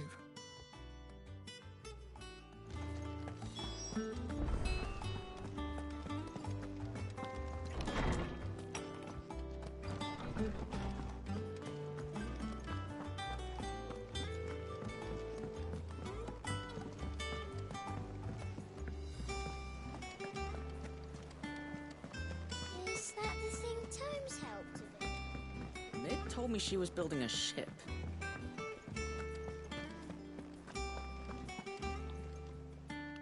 Clive, you get my letter? That's why I'm here. Shh. Otto might be listening. Is this better? A little. Listen. I've some bad news. It turns out the hideaway may be slightly behind in its payment to certain lenders, and it may be my fault. But I swear to the goddess, I thought I had the numbers square. Sadly, that square turned out to be more of a circle. 0, you might say. I can straighten it out, I swear, but it's going to take some time, and I'm going to need help keeping it from Otto. Bit late for that, I'd say. There you are! What a surprise! So let me get this straight. You forget to pay our lenders what they're due, and instead of coming straight to me, you get Clive to come to you. And I hope he'll dig you out of the hole you've dug for yourself. Clive, the man in charge of the place you've been cheerfully trying to bankrupt. And you thought this was a cunning plan. Why? Well, who needs paying? Oh, just Martha. And the dame. And, well, Lady Karen. But only 500 talents. We owe 3 of our most trusted friends 5 million gil. Each. 5 million each. They lent us the bulk of the money we used to rebuild the hideaway, you see, and, well, I must have made some sort of oversight. Those ledgers were my responsibility, and it was my decision to entrust them to you. This is my fault. Do we have that much to hand? I can always ask my uncle. No, we don't. And no, you won't. We've lightened Lord Rossfield's purse enough. After the king's ransom we had off him, he deserves better than to see our begging bowl. Besides, we'll need to learn to stand on our own if we're going to make this work. All right. But that doesn't mean you have to shoulder the burden yourself. Is there anything I can do to help? There might be. How'd you fancy taking these to Martha and the dame? Rocks. Rocks, he says. Worth 1,000 talents apiece, these are. A little something Sid and I set aside for when times got lean. And I reckon 15 million in overdue debt probably qualifies. I just hope our associates' eyes are a bit more discerning than yours. I'm sure there will be. Should be me making the rounds, really. But you know how it is with this place. Orders to bark, arses to wipe, and all that. I know. Which is why I don't mind going in your place. Go. Do you know why I only gave Master Clive here 2 star rubies? Because you'd rather Lady Karen killed me. Because I'd rather Lady Karen killed you. Yes. Well, I suppose this is goodbye then. Don't worry. I'm sure Karen will understand. Really? Do you think so? No, I don't.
Clive, we weren't expecting you. I wasn't expecting to be here, but it seems we still owe you a considerable amount of coin for your help with our rebuilding efforts. And though I doubt it's what you were expecting, we were hoping you'd take this as payment.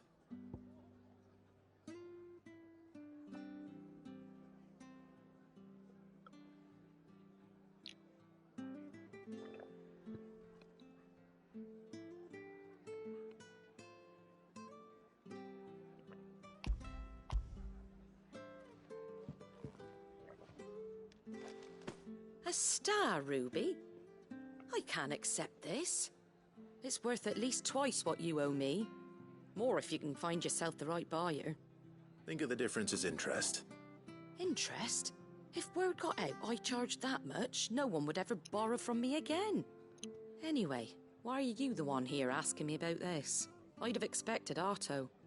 Bit much sending the Lord Marquis out to settle your debts, isn't it? The old goat working himself to death again? Something like that. Most days I think he's the only reason the hideaway's still standing. Same as always, eh? Back when the place was nothing but a twinkle in the eye of a recently retired Lord Commander, word is he was the first one Sid reached out to. Probably knew that without his strong arm and level head, the idea would never get off the ground. Sid may have been the face of the hideaway, but Otto's always been the backbone. And when Sid passed away, we were all worried that would be the end of it. That Otto would just give up. His death was hard on everyone. But it must have hit Otto hardest of all. But he didn't give up, did he? Quite the opposite, in fact. If I recall, he was the one who nominated you as Sid's replacement, and rallied the rest around you. I reckon what he saw in Sid, he saw in you too. And don't we all? Doesn't hurt that you're half as stubborn and twice as handsome, neither. That, and you keep good company. I suppose I do.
Well, it's certainly quiet.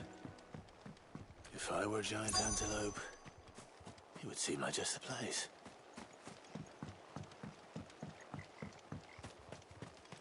I doubt we'll find one bigger than that. You hungry, Torgal?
Now,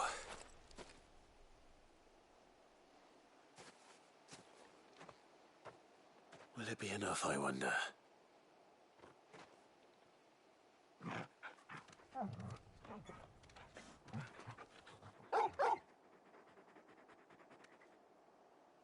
I say that answers my question, which means we owe the lawsman our thanks.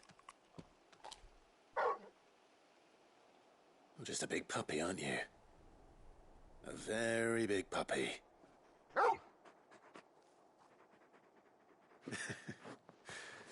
You do know you can take that with you, Torgal. Lady Karen will be relieved to hear you've got your appetite back. Come on, boy.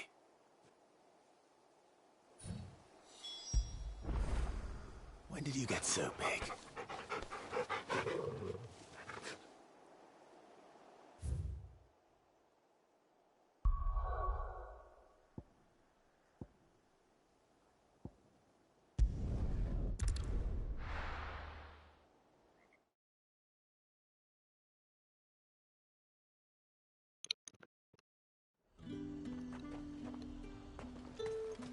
There's talk that the glass... How the hell is anyone supposed to have...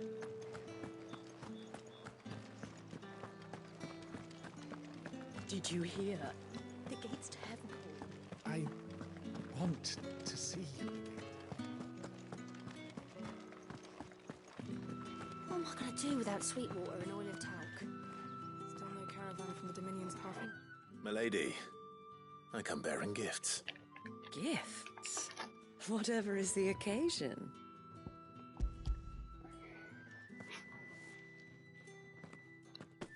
Oh my.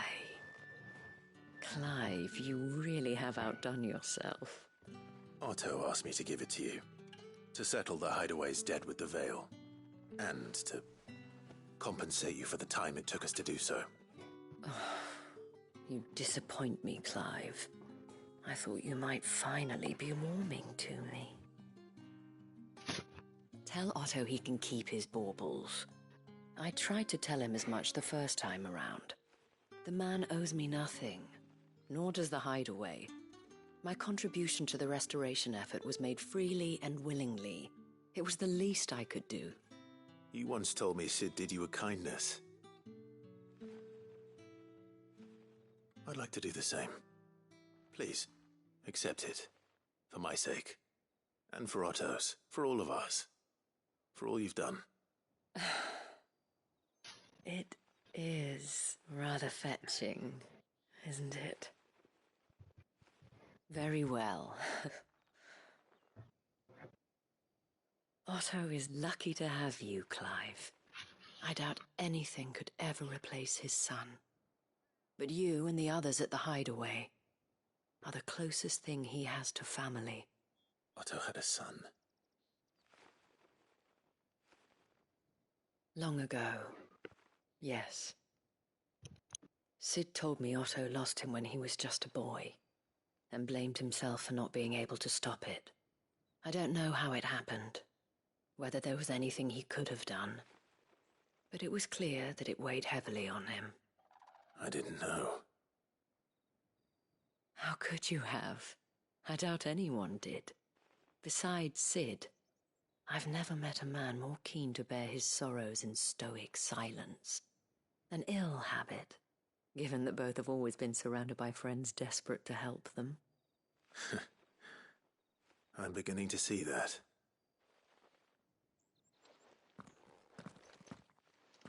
Go will want to know the stones were delivered. If he's still with us.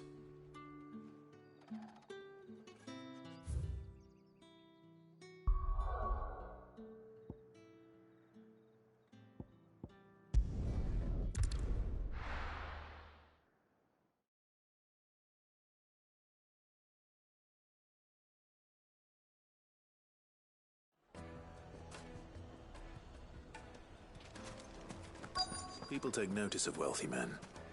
Shouldn't be too hard to track down Karen's collector. The whole mother crystal gone. What are we gonna do? Calm yourself. Welcome. If you're hoping for a bed, I'm afraid you'll have to look elsewhere. One of our wealthier patrons has purchased the use of every room, hoping to keep out the riffraff, as he puts it.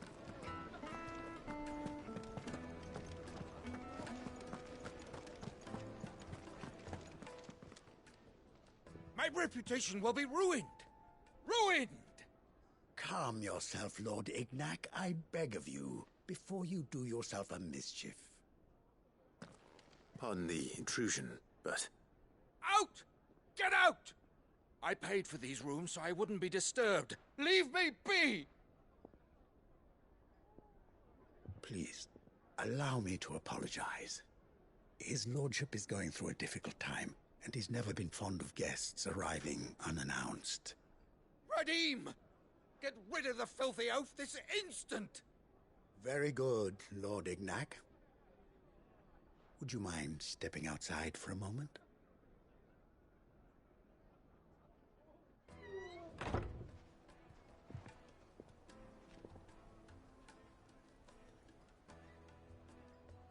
I'm sorry if I've caused you any trouble. That? No. That's just how his lordship is. Though the morning's events have left him somewhat fractious. He has been dispossessed of his luggage, you see. The thieves also made away with a considerable amount of coin. Coin the innkeeper will soon be keen to collect. I don't suppose a certain blade was among the stolen items. A single-edged sword. It was purchased from a merchant friend of mine. Ah, you know Lady Karen. Yes, I'm afraid it was. Then I'll retrieve Lord Ignac's luggage. But I have one condition. You have but to state it. You are welcome to anything that is within my power to grant. I want an audience with Lord Ignac. A few minutes should be enough. Then I'll be on my way.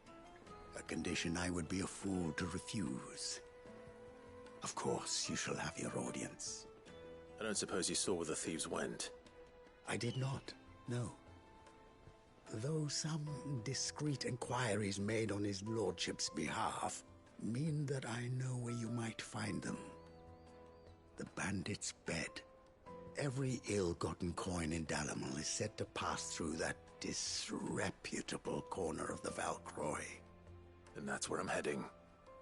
I shall speak to Lord Ignac in your absence, and arrange for an audience upon your triumphant return. That will be very kind of you. Farewell, and best of luck.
Arise! Stay down!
We've got company!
Come on, lads, let's tear the bastard's head off!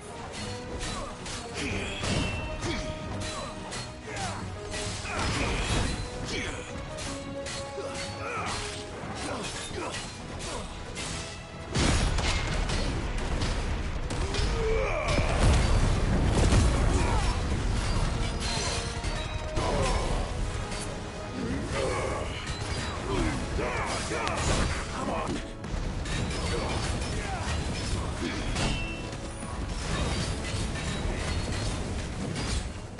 No good.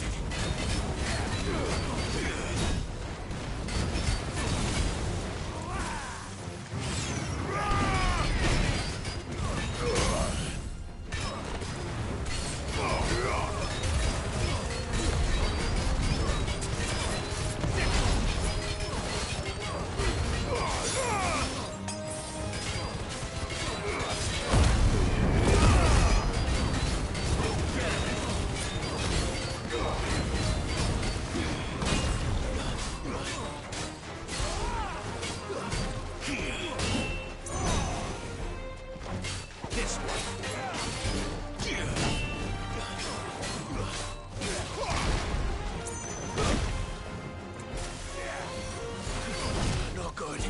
It's all ready.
This must be Ignac's luggage.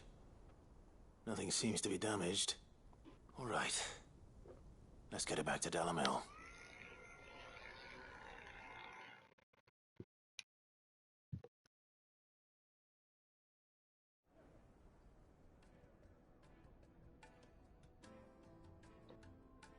I hear I have you to thank for the return of my effects. What shall I call you, my good man? Wyvern.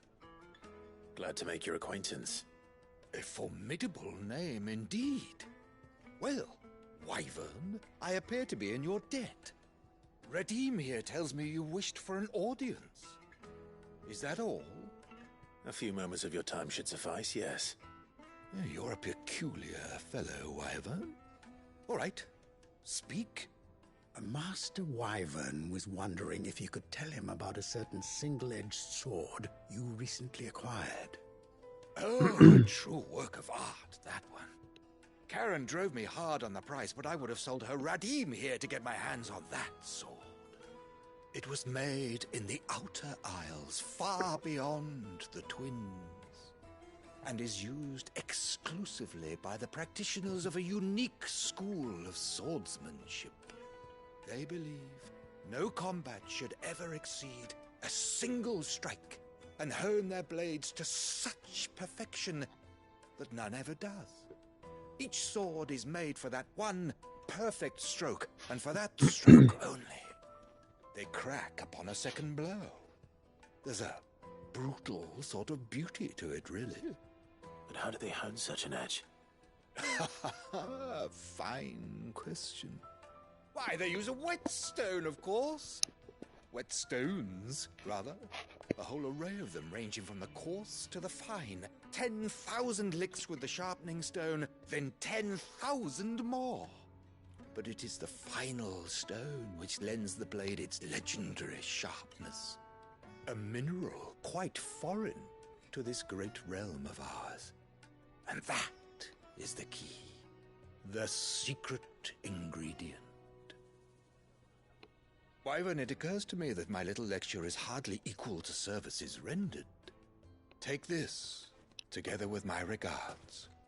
The very stone of which I spoke, far rarer among collectors than even the blade itself, and a far more fitting payment.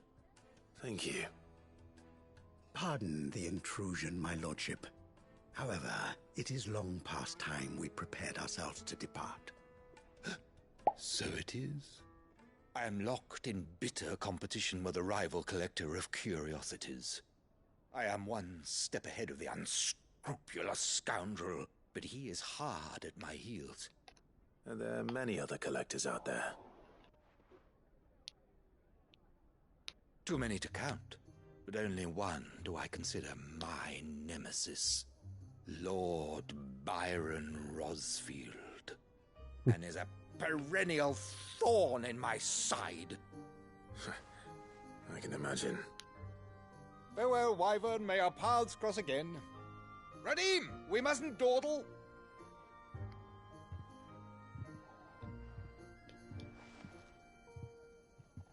I think his lordship is rather taken with you, Master Wyvern.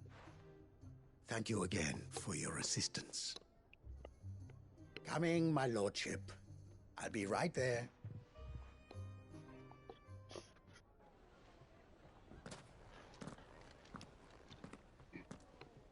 Trust Uncle Byron to find such an interesting rival.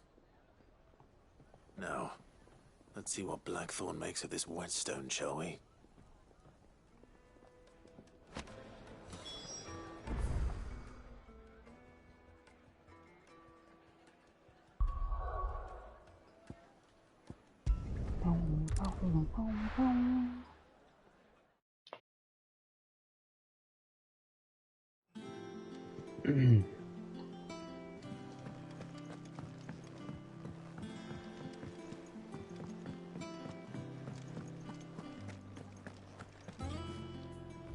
I noticed you and Torgal had gone off somewhere.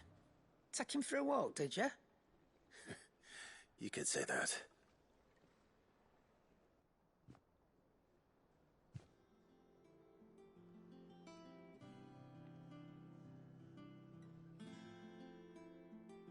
So, Molly's leftovers weren't good enough, eh? That'll teach me for treating you like you're still a pup. All right, no need to shout. Now we know what you're after, I can see about getting some in. Speaking of which, I brought one for later. Can I leave it with you?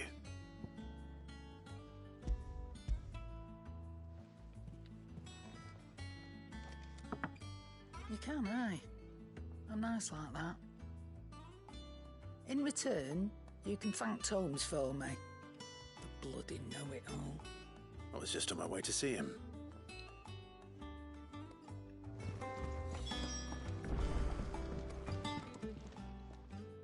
Sorry for the wait, but hopefully you'll agree it was worth it. You learned something about that sword, then? I did better than that.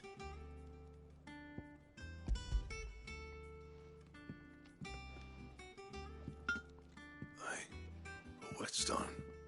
Yes. But not one you'll find anywhere in Valisthea.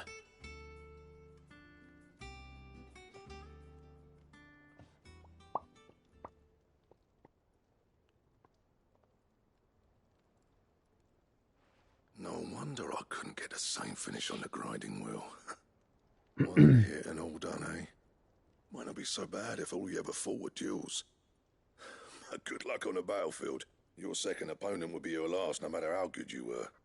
Even so, is there some way it could be used to give the curse breakers an edge? I think so, yeah. With this whetstone and the right kind of steel, I could probably even make a twin of the blade that rattled me. But there'd be no replacing this little rock once I worn it down to a sliver. I reckon we get a dozen swords from it, if that. Swords that the curse breakers wouldn't know how to wield properly, and that would see them through a single fire piece. Nah, no point trying to copy that thing. Be about as much use as a wax anvil. But finishing our blades with a whetstone this fine, now that's something to consider. And what's finer than fallen masonry, eh? Or more hard-wearing, for that matter. Just imagine it. Good Valisthean steel with an edge as sharp as any found in the Outer Isles. I won't make a copy, nah. I'll make something much better. I'm sure the curse breakers will be delighted. Just don't push yourself too hard. Don't you worry about me, sunshine. I've been working day and night since I was half your age, and I'll still be here when you're long gone. Hey, thanks, Clive. I mean it. I owe you one, August too. It's good to know someone's looking out for me. You'll be happy to hear you said that. And I'll see that my debt to you's paid. First new blade I make's got your name on it. You come and find me when you've got the materials. All right. I will.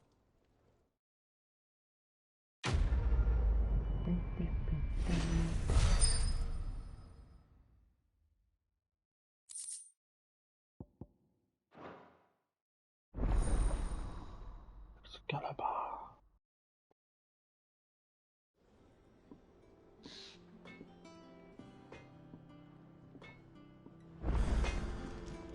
What do you need? What do you want?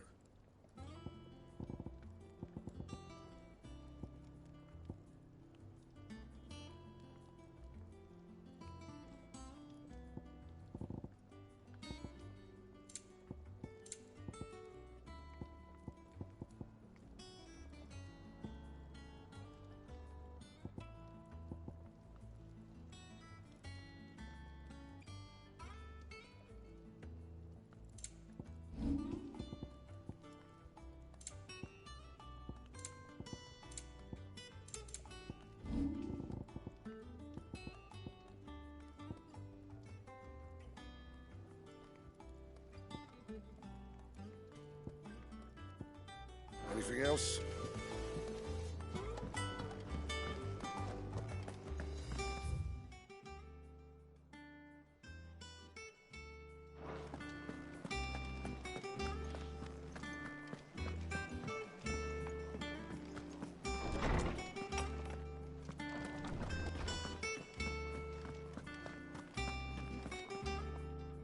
Ah, Clive.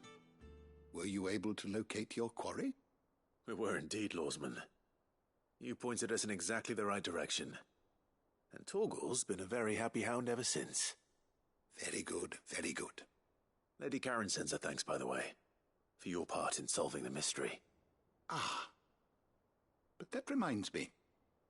After your last visit, I found myself pondering Torgal's talents.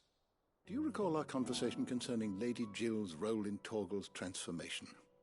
About how she somehow woke the power within him. Precisely that. A reasonable conclusion, I thought, but one which raised certain questions in my mind. You see, the Fenrir of legend served Shiva and Shiva alone, and while the powers attributed to him are certainly impressive, the records imply they are somewhat different in nature to those you described Torgal as having used. What are you suggesting?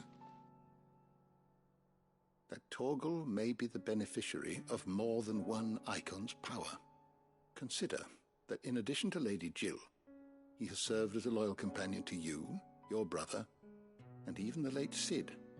In short, the icons hitherto near at hand, or should I say at paw, have been diverse and plenty, and that number has only grown as the realm's dominance have fallen to your sword.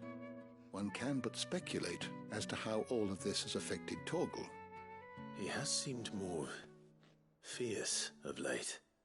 And if I am not mistaken, he will grow fiercer still. We are fortunate indeed to be able to count him amongst our allies and not our adversaries. Oh, he's more than an ally. He's a friend.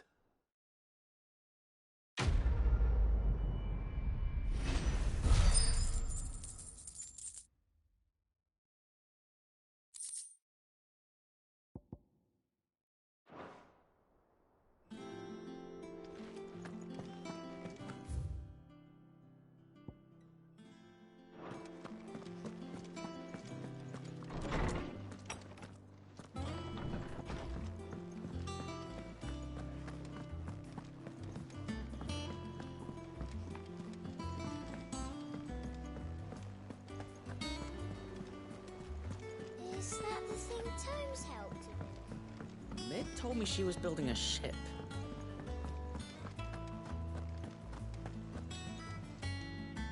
Goat.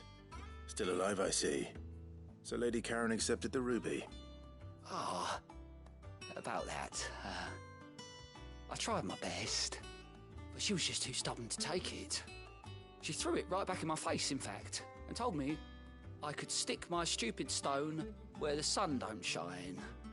Karen refused payment. I hope it wasn't something I said. I'm sure you were as tactful as ever. Let me see what I can do. Oh, wonderful. I hope you have better luck than I did.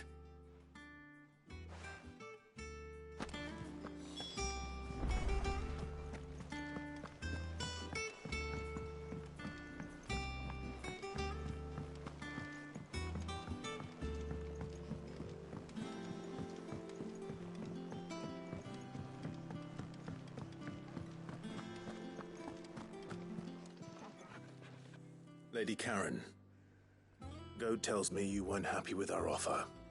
Would you prefer the debt was repaid in coin? What debt? I don't recall lending any of you like me hard-earned gil. I may have tossed a talent or two in the Hideaway's coffers, but those were donations, and you can hardly call it charity if you go asking for it back. Of course not. But one good turn deserves another. And our circumstances have changed. Surely you wouldn't shun the gratitude of a pauper who happened to have become a prince. Oh, so you're a prince now, are you? Fine. But I'm selling it and taking what I'm owed, then you're getting the rest whether you like it or not.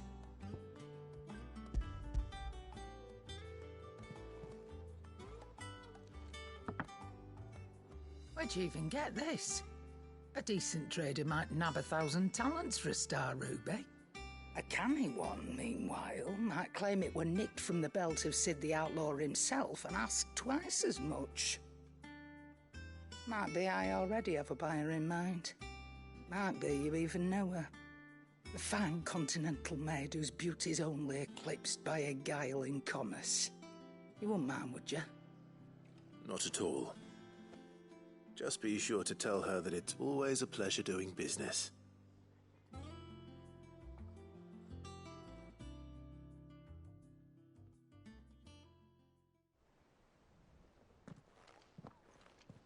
I hear you ended up delivering all 3 stones. thanks to this lump. I sometimes wonder what I pay you for. Speaking of which, I still haven't been paid last month's wages. Oh, so you remember what's owed to you, then? Get your ass behind that disc of yours and don't get up before those ledgers are square. Right away.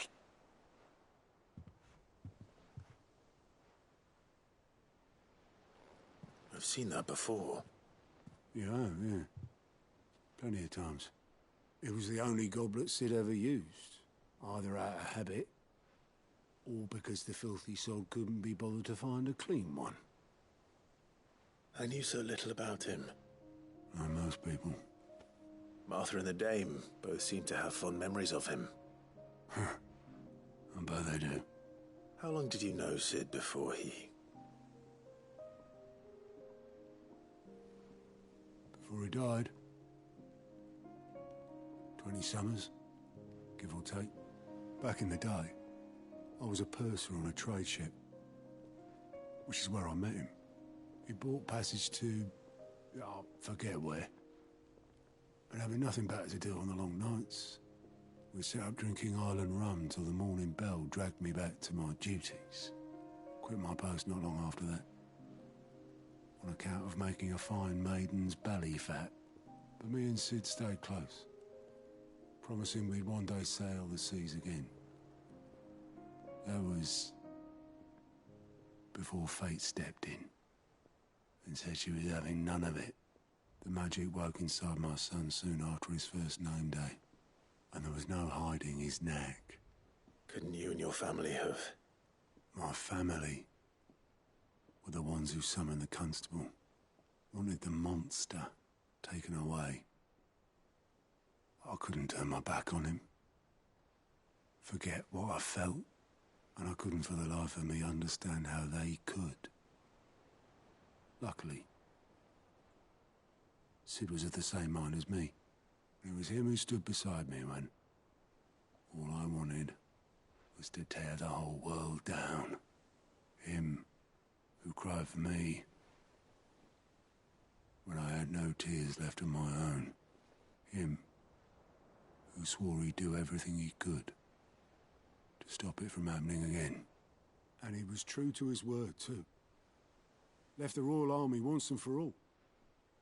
His ranks, his ribbons, gone. Just like that. Threw away everything he had. All to right a wrong that no one else had the courage to face. I knew then I'd follow that man to the ends of the earth.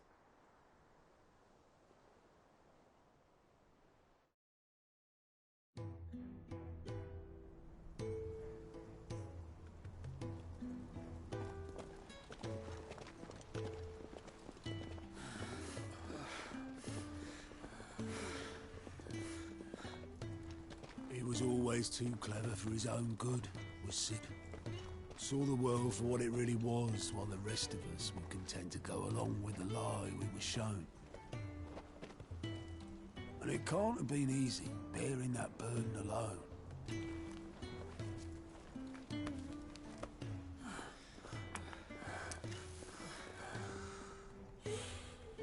But he didn't let it stop him. He never lost faith in what he believed was right. And that gave us faith in him. Faith he'd steer us true. So I swore to myself that I'd always be right behind him, ready to catch the stubborn sod, if ever he should fall.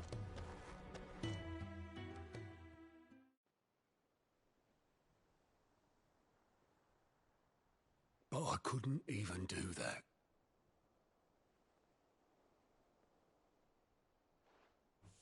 Ignore me. Just the ramblings of a tired old man. Leave that lot. I'll tidy it up in a bit.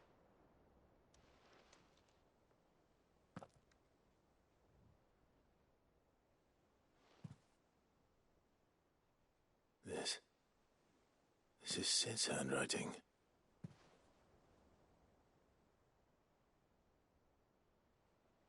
Dear Otto, I may be drunk, but I wanted you to know this place would be fucked without you. I love you, you grumpy old sod.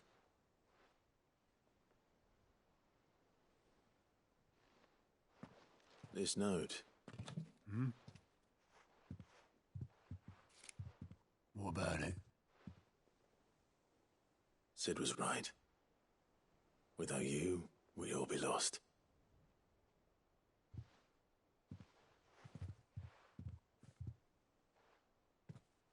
He should have bloody well said so then. Just once. Before he went. But then, why would he? Him, or anyone? I'd only have told him to piss off.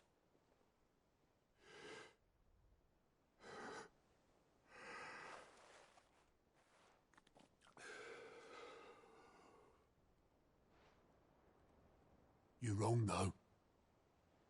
Both of you. It was never just me keeping the hideaway afloat. It was all of us. I just shoved people in the right direction. I barely seem to be able to do that anymore.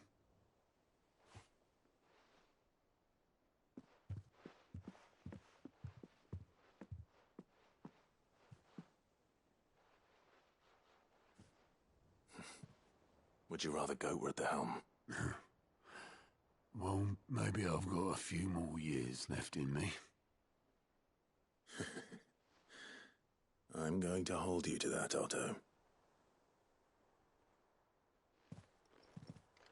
Before you go,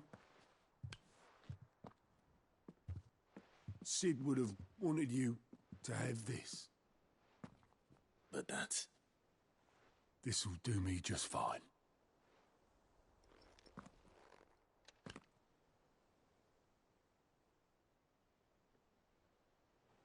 Thanks for the ray of sunshine. I'll see if I can't pay you back. Already have.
Mick might need some help, Tony.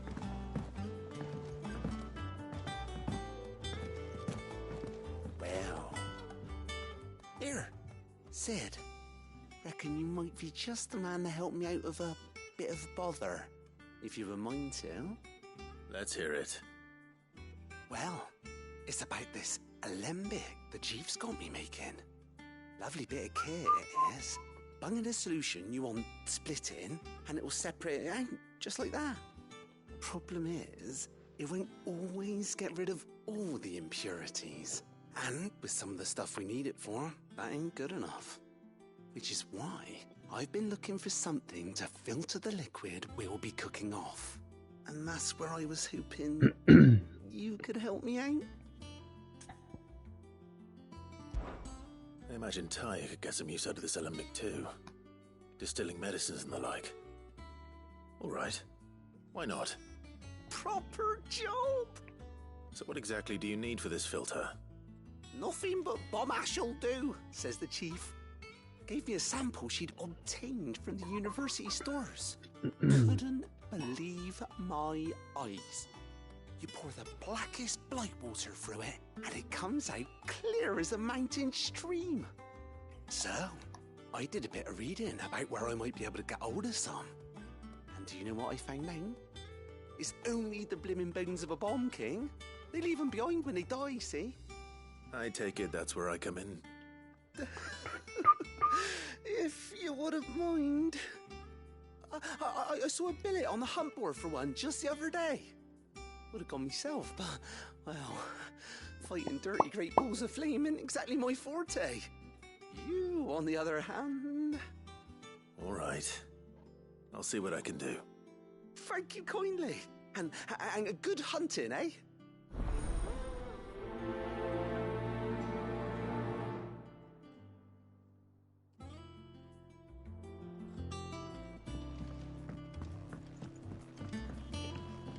Okay.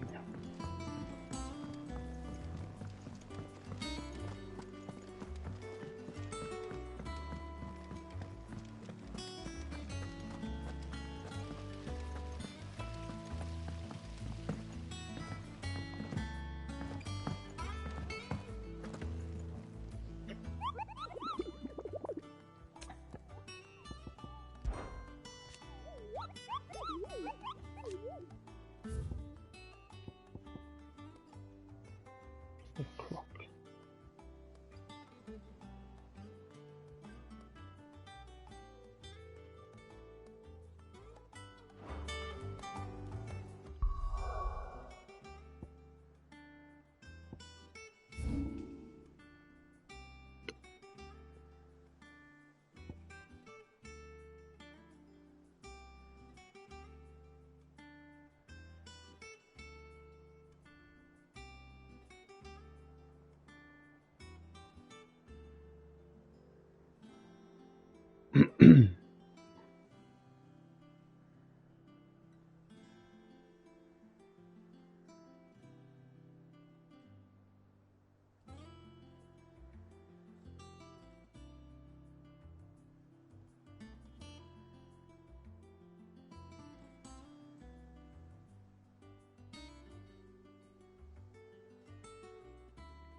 If you see anything you like.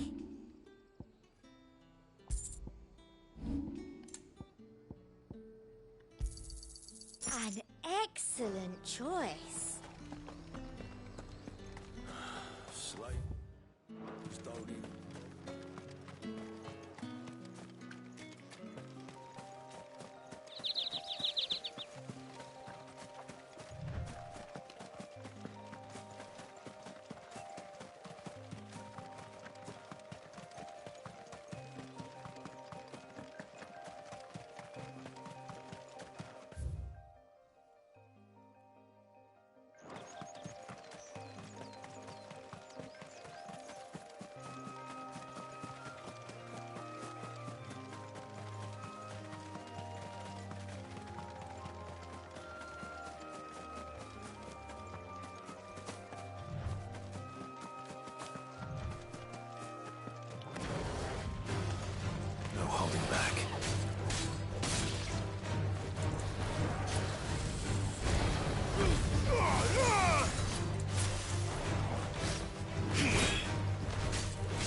Nice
try.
Look what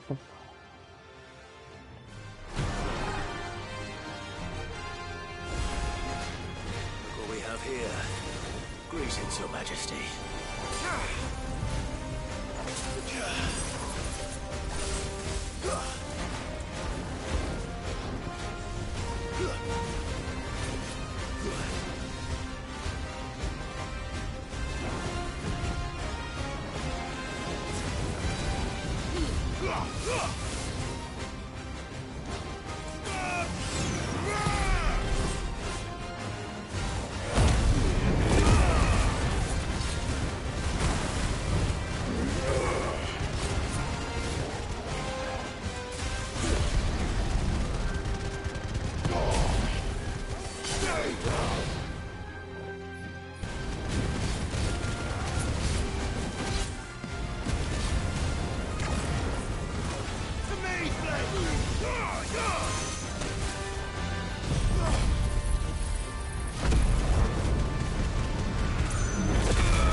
Your reign is over. Now to collect the ash. This looks like the stuff. Let's see if there's any more.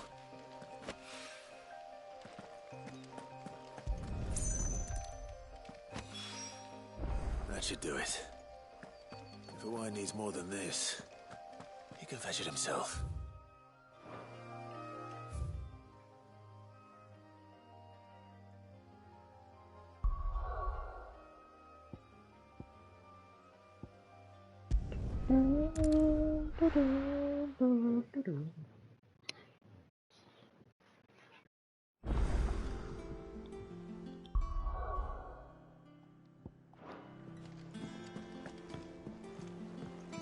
Misery.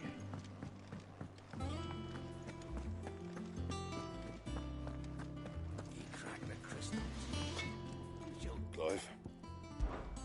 What's Sancfordian, dear? Not bad, if I do say so myself. And?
Is that the thing Tomes helped? Mid told me she was building a ship.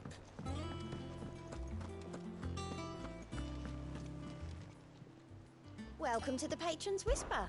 Your benefactors are a generous lot. Here you are. Come again. I may have more for ya.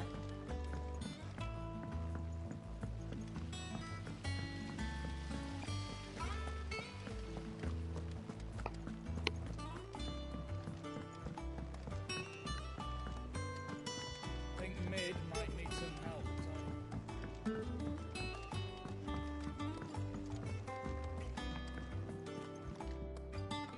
All right there, Sid? How's that hunt for the bomb ash going? I have it here.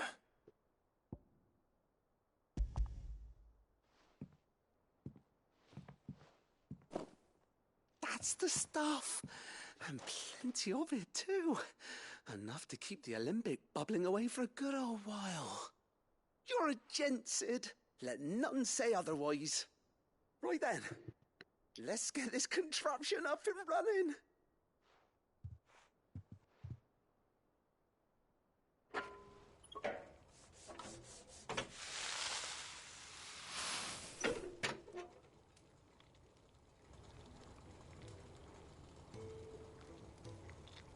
There we have it.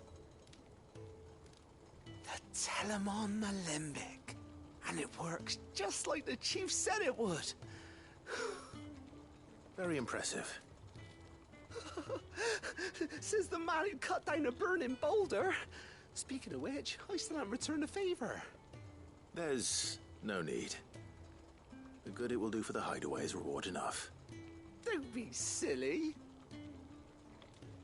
Why don't you let me take a look at that bag of yours? The one you keep your potions in. Reckon I could work some magic on that. What kind of magic?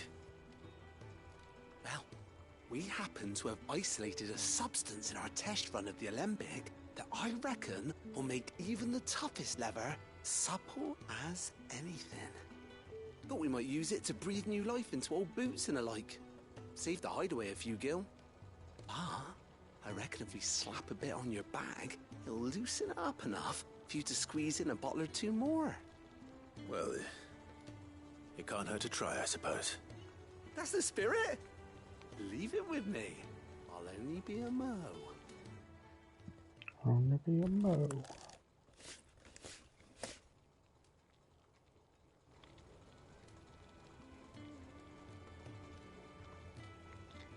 Well, what do you reckon?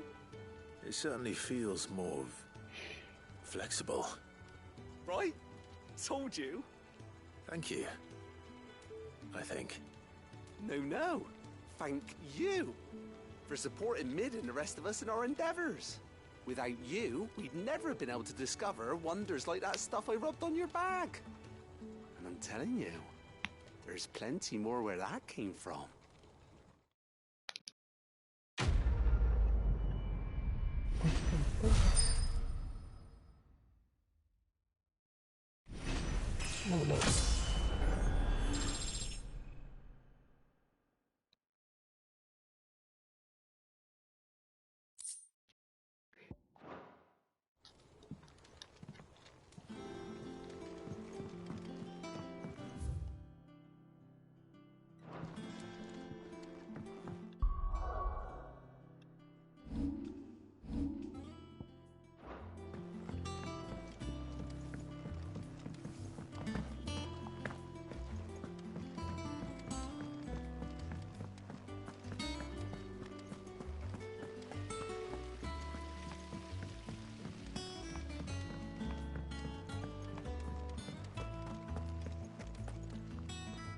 All right, Clive. Asterix. Mid finished sending half the hideaway traipsing across the twins, has she? I swear, that girl'd do anything to put off visiting her old dad's grave. No excuses now, though, eh? Not quite. She said there was one final thing she had to take care of. I'm sure she'll be finished soon enough. She said that? In those words? She did, yes. Clive? Were you born yesterday or something? There is no thing. She'll probably be halfway to Canva by now. Mid. I might still be able to catch her.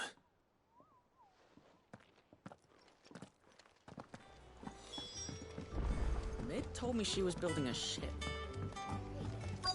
Is that the thing Tomes helped with? Obelith, have you seen Mid? Yep. In a boat, going that way. Then I'm too late. You in a hurry and all, are you?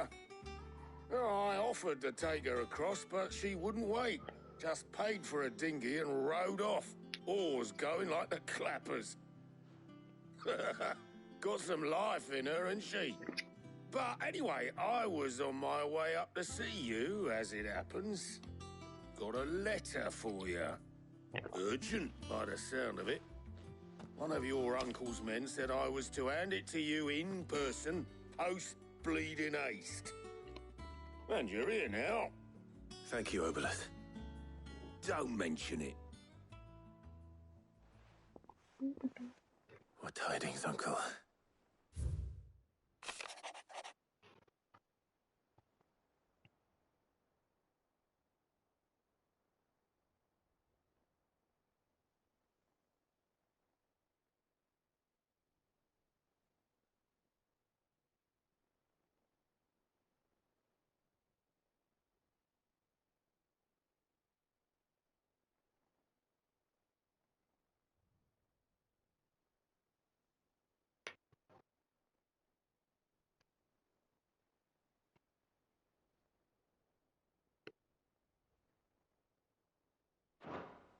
Trouble in Canva. Well, I'll need someone to keep an eye on Mid.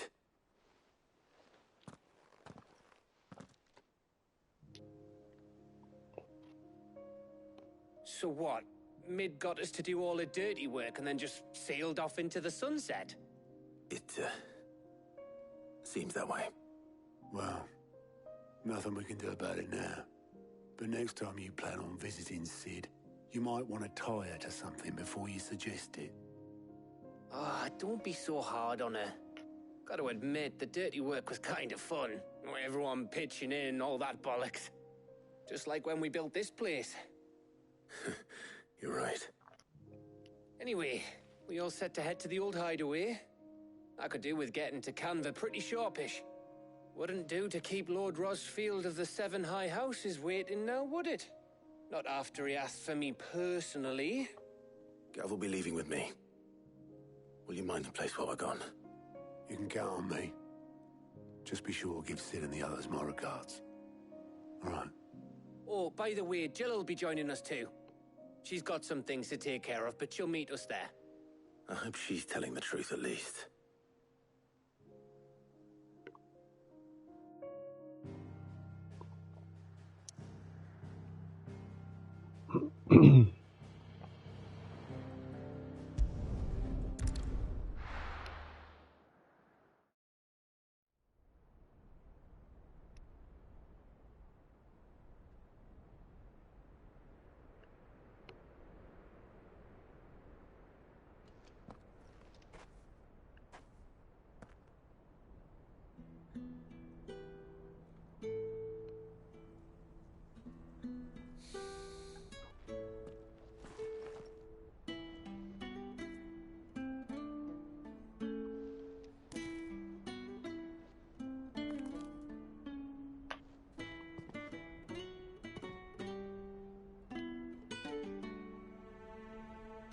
Well, Sid, I remember what you told me. That if no one is listening to what you have to say, you may as well not say it.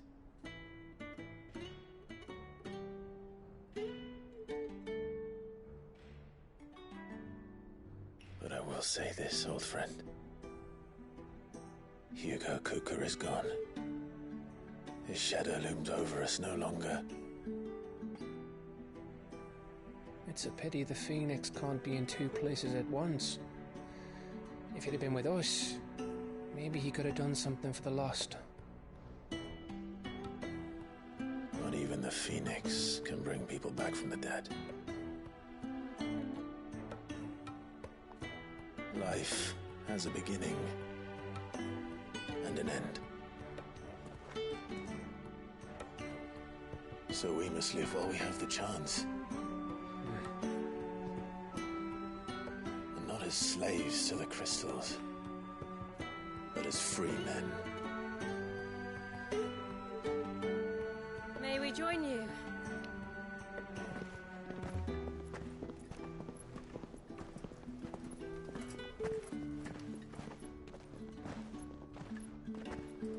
Lady Karen, what a pleasant surprise. I thought I'd drop by and see how you were all doing before heading off to restock my supplies.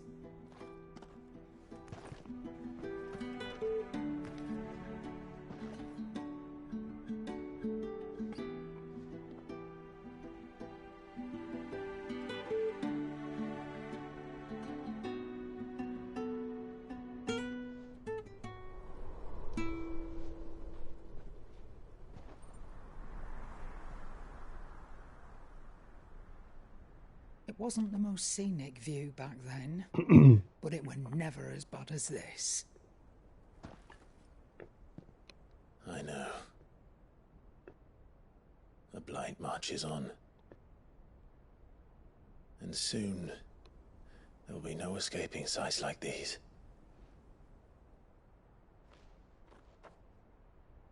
So our mission remains unchanged. We cannot stop until every Mother Crystal is gone, and their thirst for ether with them. The only one that remains in Storm is Drake's Tail in the Crystalline Dominion. Our next target. We're going to Twinside. It's the capital of the Empire these days. I wouldn't like to think how tightly guarded they've got the place. Not that that'll stop you, but we do well to scout it out before you go charging in. We would indeed. If you're off to the Dominion, you can take this great lump with you. Goods. Oh, I am sorry. Have you forgotten you're the most wanted man in the Twins? I thought you might like to disguise yourselves as the attendants of a travelling trader, assuming you've no better ideas. You wanted to buy yourself some tools, didn't you? Well, now's your chance. You're letting me go? With them? Oh, thanks, Nan! Stop that! You'll break me bones, you great galoot!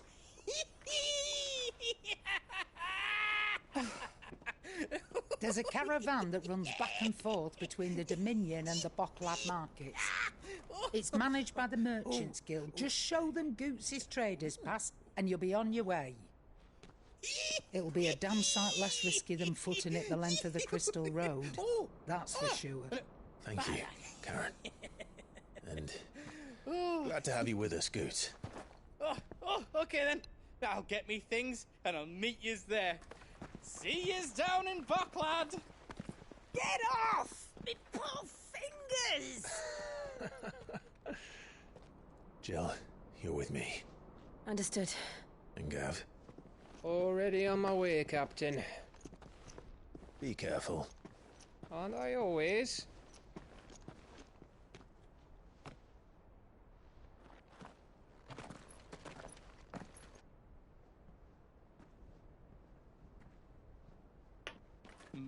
Do you see that, Sid? Your protege's making a proper little outlaw of himself.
How are you feeling?